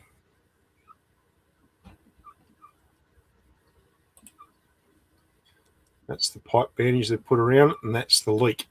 So it's cavitated. So as it's gone through that flange fitting, cavitates. Because it cavitates, it chews on the steel, and it very, very quickly puts a hole in it. So my job was to replace that spool section of pipe, the discharge off that pump. So I had to get a big hose. Once I got all this shut down, I went and isolated the pump. I had to get a big hose and had to wash all of this stuff off before I could work on it. Why? Because I didn't want to get covered in this black, horrible muck. And it is black and horrible. Because a lot of this is, it's copper, it's gold, but it's also got all these other different metals that are in there. You've got mercury, you've got tin, you've got molybdenum, you've got, the list goes on and on and on. And that's why it's coming out as that sort of grey brown colour. And you've also got crushed up sulfides. So you've got your iron sulfides, your hematites, magnetites, all that stuff. That's all mixed up in this. Yeah. Basically what this stuff is just all saleable product. It's all product that is going to make that mine money. So when you've got a hole in a pipe like that, you're losing money. And with that kind of stuff, especially nowadays, it adds up quickly. Yep. But when you actually look at how much money and time and effort they put into flotation, you very quickly realize just how much precious metals they're recovering through flotation. And as I said earlier, your gravity circuit will pick up 30 to 70%. The rest of it is picked up in flotation. So if you're picking up 30% in your gravity circuit, well, guess where 70% of it's getting picked up? Flotation. That's why it's so important that we start looking as weekend prospectors at starting to learn how to capture this fine, ultra fine gold. Because you work hard. Microscopic stuff. We all know how hard we work for our gold. And when we realize just how much fine gold that we're actually not capturing, it's heartbreaking. Because what we're doing essentially is we're working the same stuff that the old timers worked. And we're working the same ultrafine gold that the old timers worked. And we're losing the same ultrafine gold that the old timers worked. We're making the same mistakes that they did. And again, we've had people there that started looking at this and going, you know what? I know that there's ultrafine gold there, and every single creek, every single river, every single stream that has gold in it has ultrafine gold. But at the moment, we are not capturing that ultrafine gold because we're just not up to speed on how to do it. But I'm going to change that for you guys. That's what I want to do. In the next few videos that we do over the next few months, I'm going to start to explain how you can do this yourselves. Not on this scale, of course, because you don't have billions and billions of dollars to spend on setting up like this. But I can show you how to actually capture this ultrafine gold in small scale.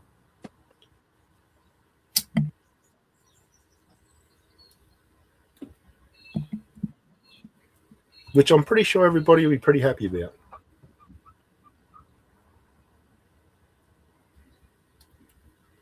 And I think, yep, that's the end of it. So it must be nearly question time. If you have any questions, fire away for the man of the hour. 2 hours. No, we did it. We did it in an hour and 45 minutes. I've worked this out really well. So we shouldn't go into overtime so long as we don't get too many questions. Thanks, Gail. I'm glad you enjoyed it.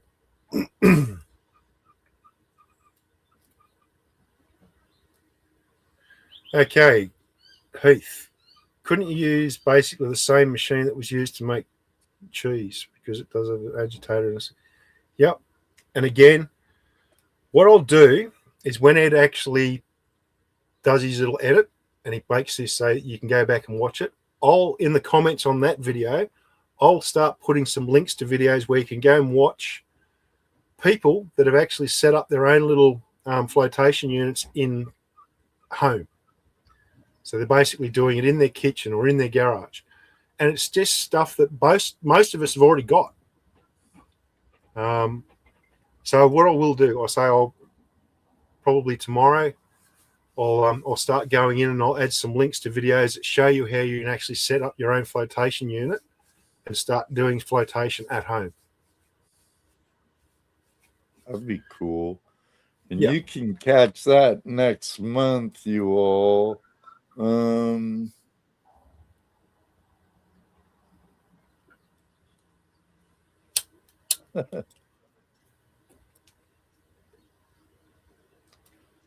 Yeah, that'd be on the 17th. 17th of next month is the 3rd edition of modern, what are we calling this? Modern gold mining methods with Andrew, and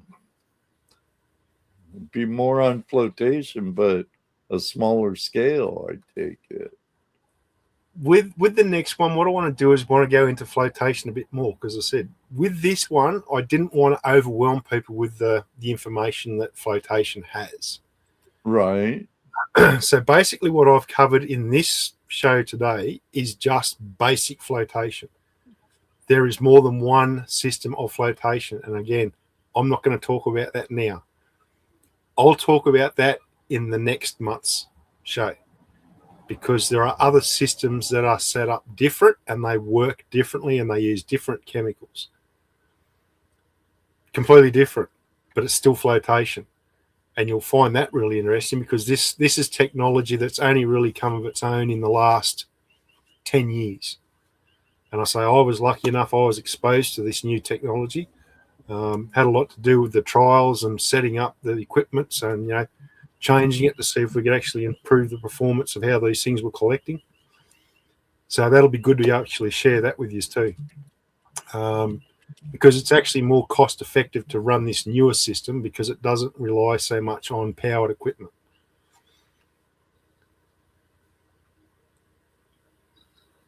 What do we got? Terry's on the 17th of March. Yeah. Yep.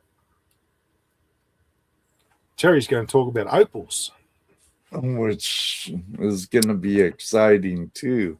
And I sure hope Terry, I sure hope you have a whole lot of opal porn to share with us, and even gold porn, because you are a prospector too, a fossicker. Oh. Thanks for the super chat, all of you. Thanks for the super chatters. We have Sam. Thank you, Sam. Aqua Donkey. And then the guy, everyone, the 5 of you who got a month's membership gifted. Wrench and Tomcat, sorry, Tomcat, Josh, and Terry Marshall. I appreciate all the super chats for each and every one of you. Thanks for the super chat. They were coming in while while my guest and our friend was doing his presentation. I greatly appreciate them. For those that want to see a bit of gold point, I've got some pictures from years ago. If you want to look at gold, I'm pretty sure nobody's interested in looking at gold. No, I don't think in this crowd. I don't know about that. I don't think no. So, no, probably not. Don't share it. Why not? Let's do it. He goes, Terry has the opal port Andrew just asked for. Oh, you guys.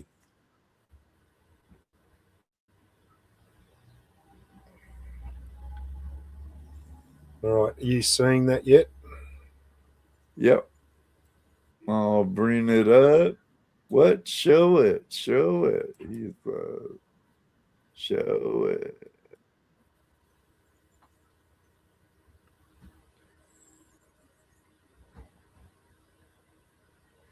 Here we go. It's coming. It's coming, y'all. It's coming. We promise you it's coming.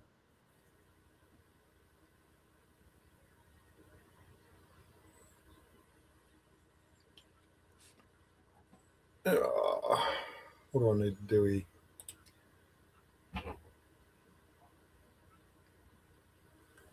Hang on, this is my fault. I've got to get it right from my end. Technical difficulties. Terry, Andrew will take care of that shortly. We do have some birthdays in the community today. Nikki from the land down under, I'm sure you all know her. She's been a member of the channel for a very long time. It's her birthday today. And Chef Barry from Reno, I've actually had the pleasure of eating his food on the Yuba River a few years ago with Dano the Mano. And hey, everybody, Dano got hurt at work. So would you add Dano to your prayers? Stacy here, he's in chat, 406 Miners, in your prayers along with my friend to my right over there, your left, Andrew, and I need all the prayers I could get too, but just if you would for me. But yeah, these two birthdays, happy birthday, you all. If you're lurking, watching, or watch the replay, if not at all, happy birthday anyway. All right. You're starting to see that. No, you're right. You're starting to see that picture there now. Hopefully I've got it right now. Yeah, I see it. I was talking to Nikki the other day. Excellent. Next time you talk to her, Terry, say hi. And if you talk to her in person with her husband, give her a hug for me. That's who sent me my Vegemite.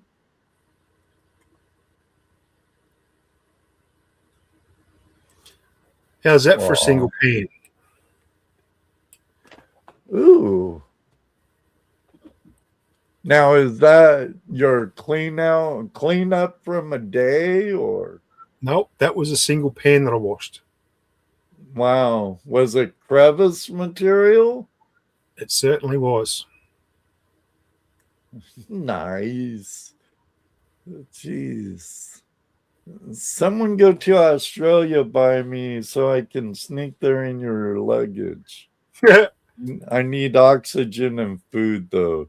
That will last me about 18 hours. That was just crevicing one day.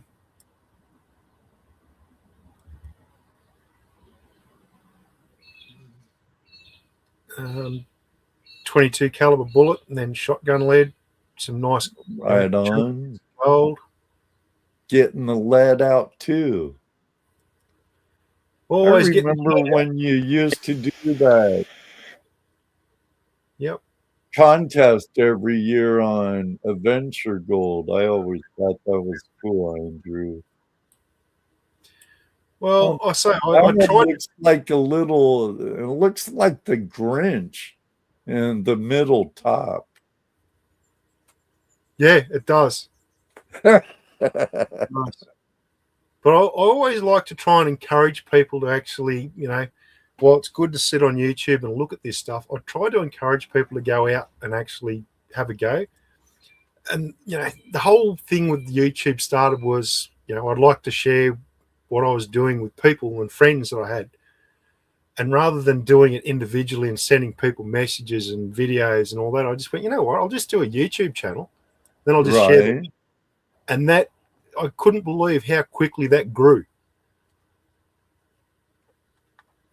And that was basically it. It was just, people enjoyed it. And if people enjoy it, I'll keep doing it. So I did. And I just kept on sharing, the knowledge that I had, the places that I went, and the gold that I found. It does look like the Grinch. Yeah. And Sam thinks the bottom one on the right looked like a mummy. At least that's the one I think she thinks. You're a mean one, Mr. Grinch. Talking about my Santa Claus there, David. The Grinch has a heart.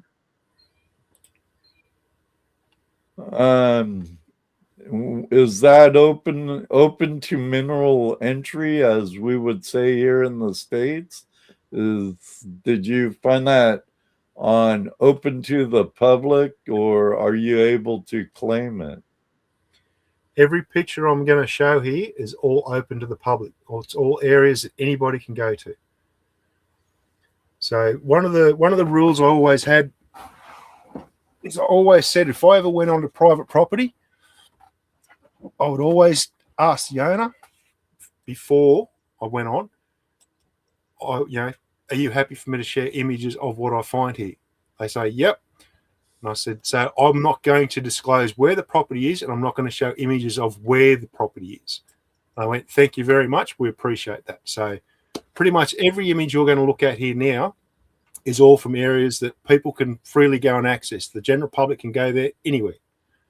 Because I just always had that rule that private property, I would not share too much of that information with others.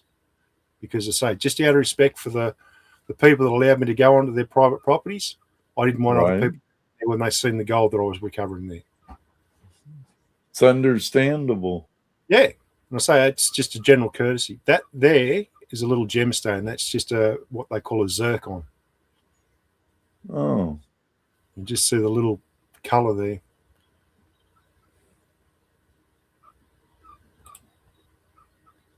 That's starting to get down to ultra-fine gold there. That on a token? That's on a micro camera lens. Oh. If you can see, it's for a mobile phone. It basically gives you an idea how small that lens is.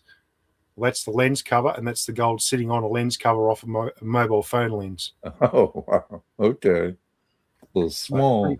Yeah, it's pretty small. It's small. Nice chunk of gold there in the pan. Ooh. That's a clunker. Yep. Now, you find those crevicing or find that big one metal detecting? Crevicing. Just working in the creeks and the streams and the rivers. I see you have some lead there and another 22. Oh, what's that long thing right there by that gem? Bit of iron. Ah. Not sure exactly what it was, but yeah, a bit of iron. There's a bit of iron as well, sitting in behind that biggish nugget.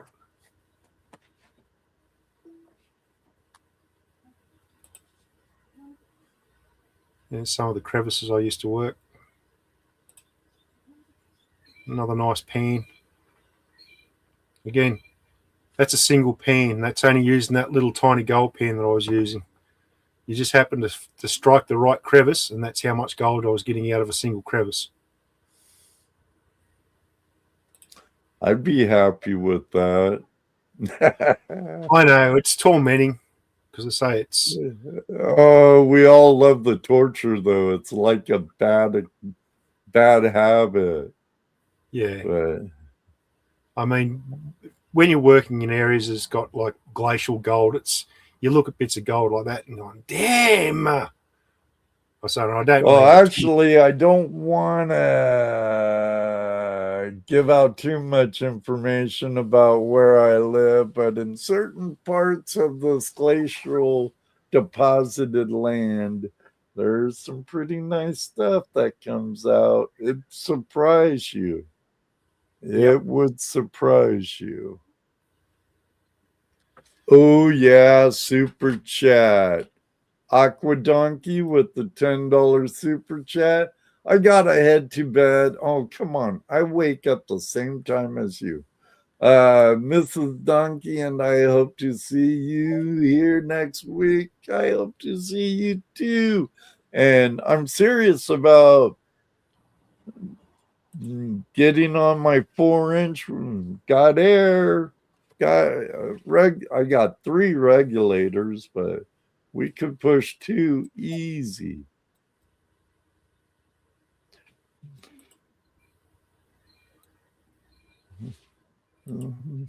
I'll look you up next time I'm in Western Montana, Stacy. You bet ya.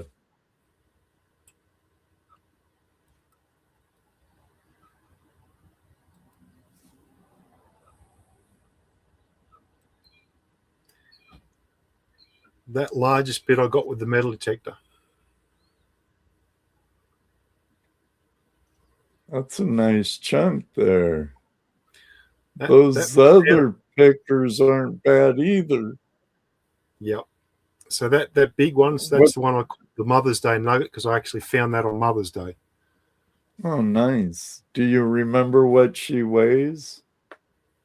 I can't off the top of my head. I can't remember what that one weighed.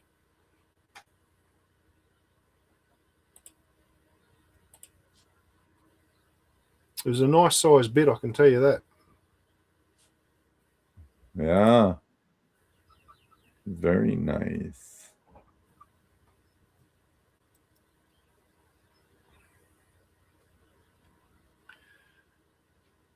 And I say you're looking at a crevice. And what I was doing is I was using the sniffer bottle. And I was filling the sniffer bottle with water, and then I was pushing it down to the crevice and then just using the bottle and squeezing it to actually blow the fines away. And as I was blowing the fines away, I could start to see the bits of gold just sitting in the bottom and see all those plant roots and all that. And that's what was helping capture this size gold. Bit of gold there and that nice bit there.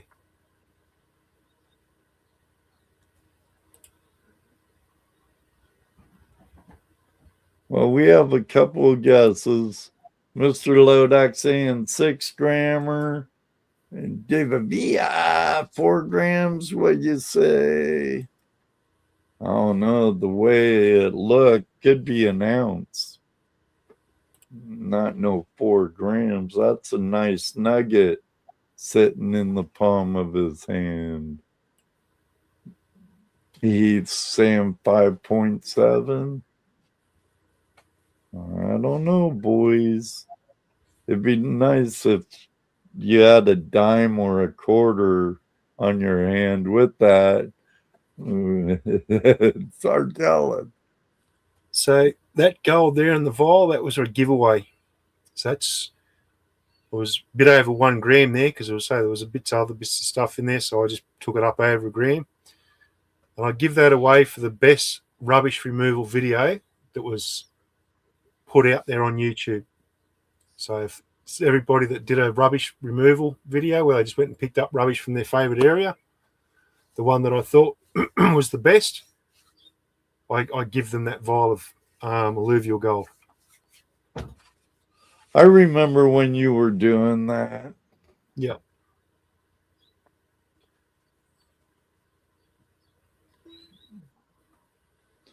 And I thought that was really cool. again, just trying to encourage people to go out and, go and Oh, do yeah. something that's actually good, but at the same time, it's putting it out there on YouTube that, a lot of people don't respect the areas that we have available to us today. And what I wanted to do was highlight the amount of rubbish that was going into these areas that was being left behind.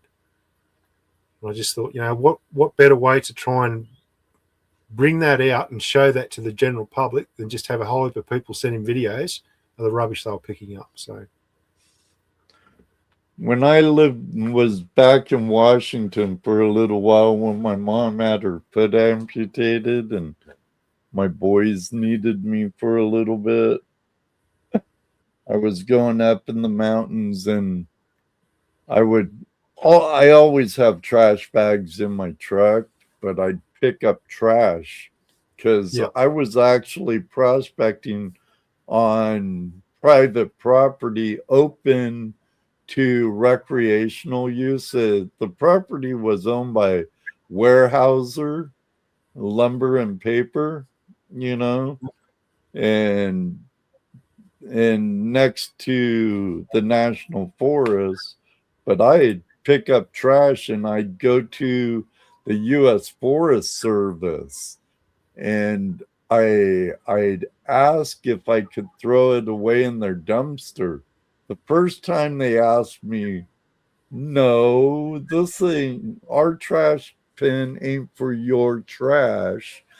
And I said, this trash I picked up in the forest, in the national forest, I picked up. And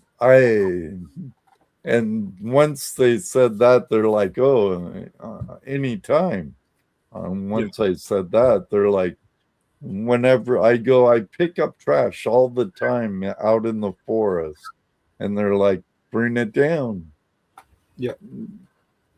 Well, so do it. I don't know if anyone else said it, but thank you for doing that, Ed, because I appreciate it. And I know a lot of other people do. But thank you. I think all of us out there, do it on your own. Pack yours out, pack someone else's out with you, all the lead and other stuff you find,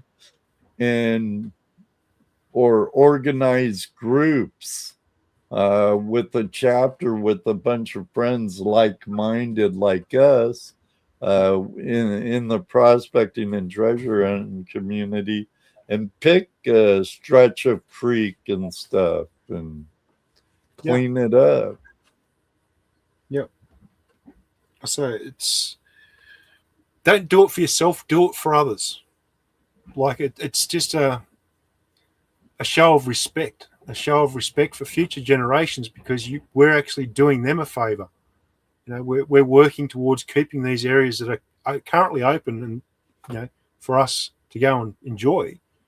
We're keeping that open for our future generations. So I say anybody that picks up rubbish, whoever they are, I thank them because they're doing it not just for themselves, especially in our community, because a lot of times we get the bad rap, and that's why I did that live stream at lunch a couple months back when I was picking up an area, private property open to the public, in conjunction with Trouts Unlimited and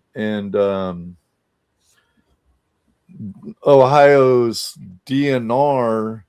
It's river access for kayakers, fishermen, and whomever. But it's private property, just like Weyerhaeuser. And if they see trash there all the time, I know if it was my property and I was letting the public use it and they weren't being good stewards, I'd deny access. So the goal is to make us look good, publish it the heck out of it. It helps us, and I pick up so much fishermen and kayakers junk. It's pathetic. Yeah. Still do. Will always do it. And I expect you to do it too. But that's We where I want found you. Say what?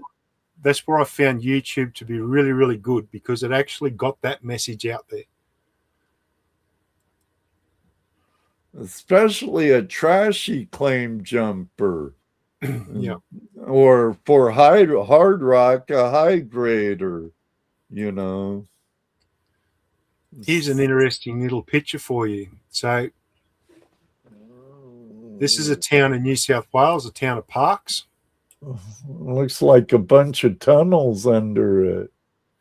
So all these darkened areas, they're all deep leads. So they're all ancient creeks that have been covered over.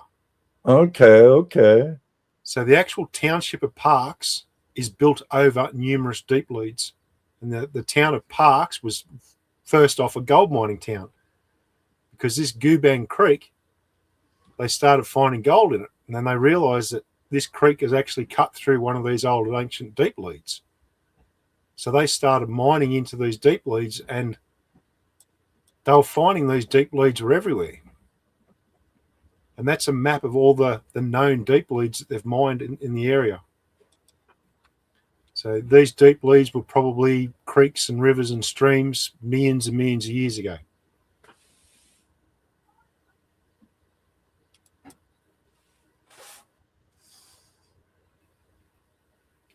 And again, you look at where these creeks run, and quite often they run with the deep lead or they run through the deep lead. Like that creek there is cut directly through it. And this is where doing research is invaluable. That's right. Research. Because if you were to go to the town of Parkes today, you would not see any evidence of any of the gold mining here shown in this little diagram.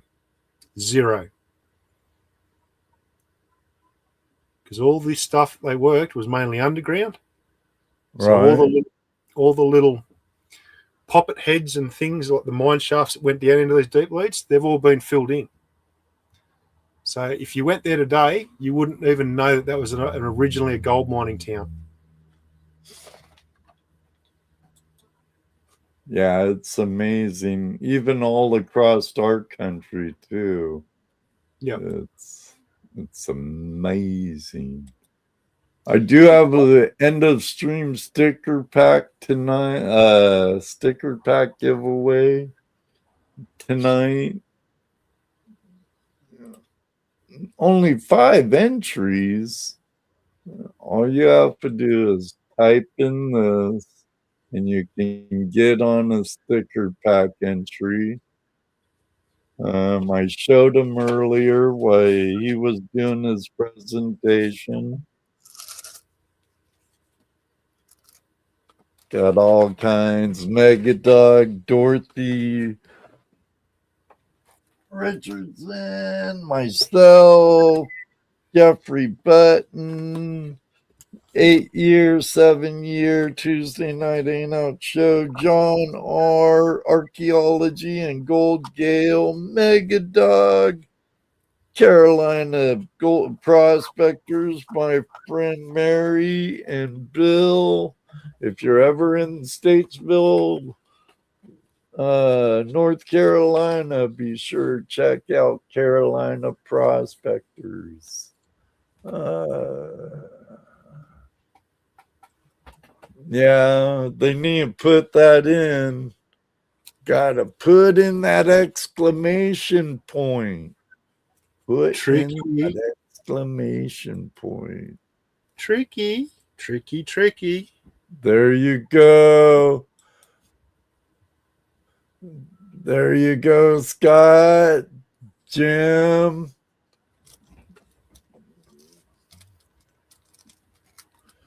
So, oh, David, whatever.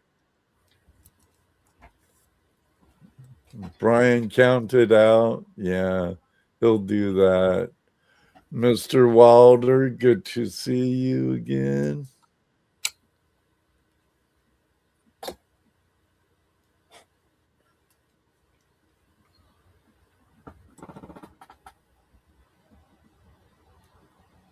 I think you did, Moto, but still, you know, can you ever have too many stickers? Judy probably say, yeah, you have too many stickers and too many hats.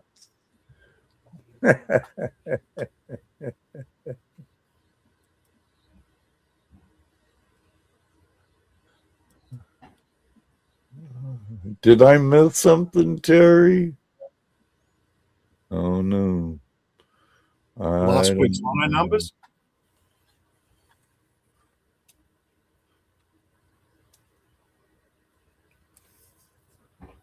There you go, David. I think I sent you one, Terry. I can try and send you another one.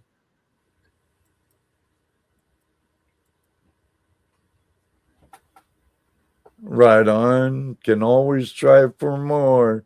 Then if you get too many, you can give them away in sticker packs. And if you want me to give away your stickers and sticker packs, just send me a few and I'll add yours too.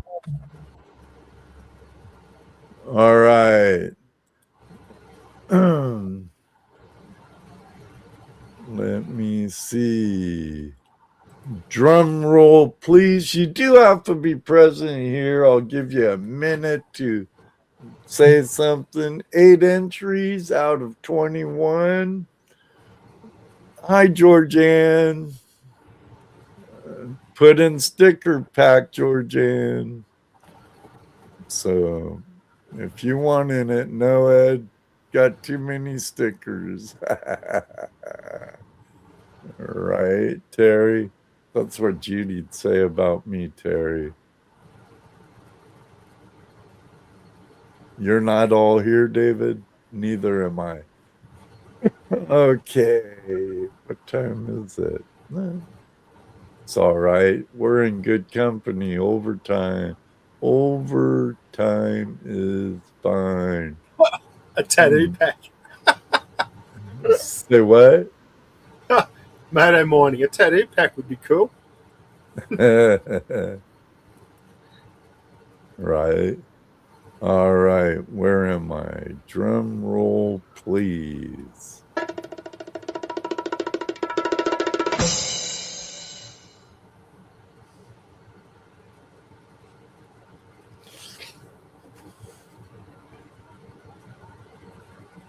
Muscle up. You get another sticker pack, muscle up. If I remember right, I sent you one last year too.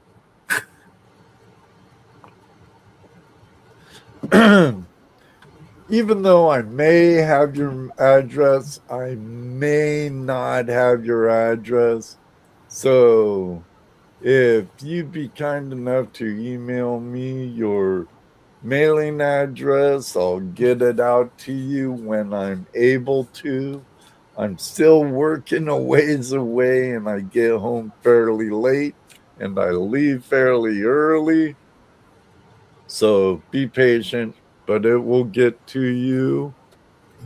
So I don't remember if you gave me permission to keep your address, muscle up, but I don't know if it's too buried in my emails.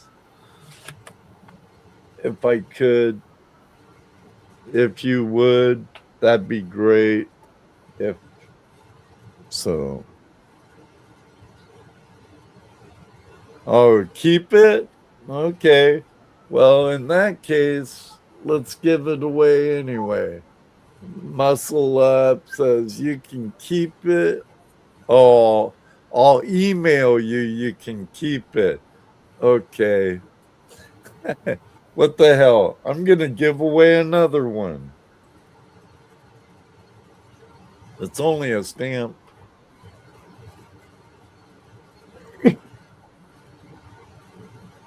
Scott from Bent Fork Prospecting. Bent Fork, are you still in here? Scott does a lot of digging in Georgia. I believe it's Georgia. Does a lot of lives. There you go, Scott. Same thing. Pay it forward. Pay it forward, he says. Okay. But I have one for Scott. And we'll do another one, pay it forward from Muscle Up.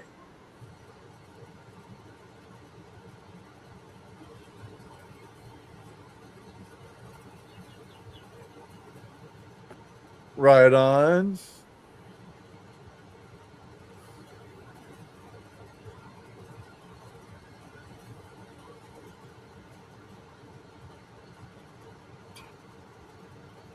No, we won't, David.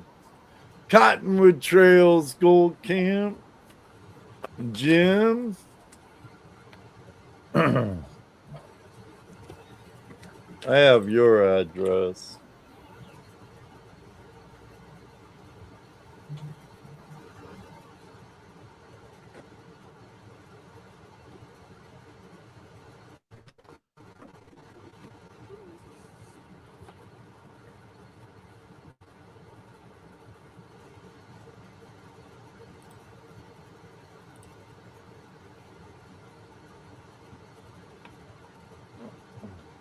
Excellent. Congratulations, and Scott and Jim. And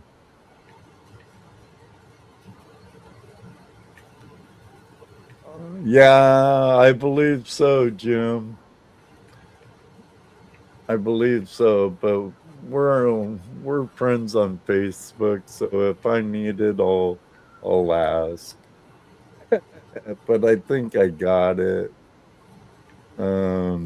So let me see here. Next week on Tuesday Night Hangout Live, we got the one and only Jimi Hendrix, the gold prospecting community here on YouTube.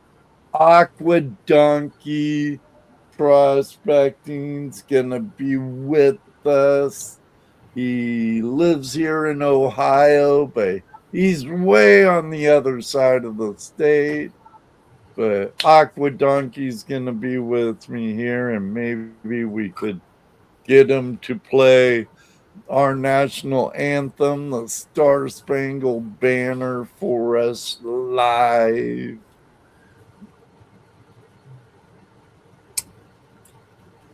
Okay. Just do me a favor, Jim.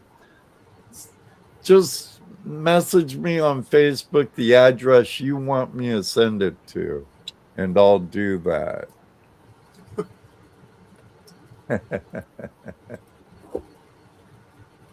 Andrew, I agree once again. Thank you for putting up with us. Oh, it's hard, but I enjoy it. And remember, he'll be joining us next month on the 17th. So if you want to get in the next episode of these series I'm collaborating with Andrew with, be here on the 17th. Next week is Aqua Donkey. Until then, I gotta get everything set up for this. Until then, may you always have a flash in your pan. And do you know what I like to say, Andrew?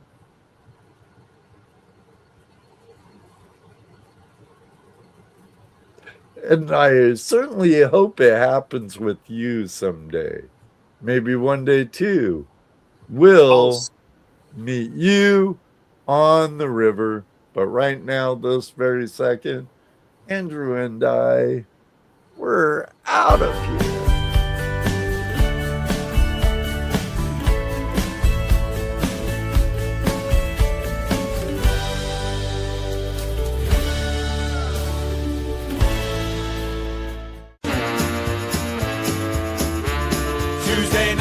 Night Live, we've had our fun.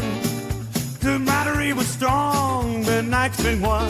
Thanks for tuning in, we'll see you soon. Tuesday Night Hangout Live is for all of you.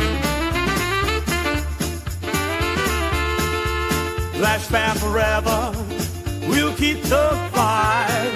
Catch us next time, let's keep Night it comes real live. close. We're feeling great. FlashFam is together. Whenever it feels just right. The wonderful guests, good times are so much fun. Tuesday Night Hangout Live will turn very soon. Thank you for joining us. It's been a fantastic time. Camaraderie is strong, and we're built to last. Till next time, we look forward to seeing you again. Tuesday Night Hangout Live will be back soon. Give us a like. Don't say goodbye. Just see you later. FlashFam forever. Until we meet again.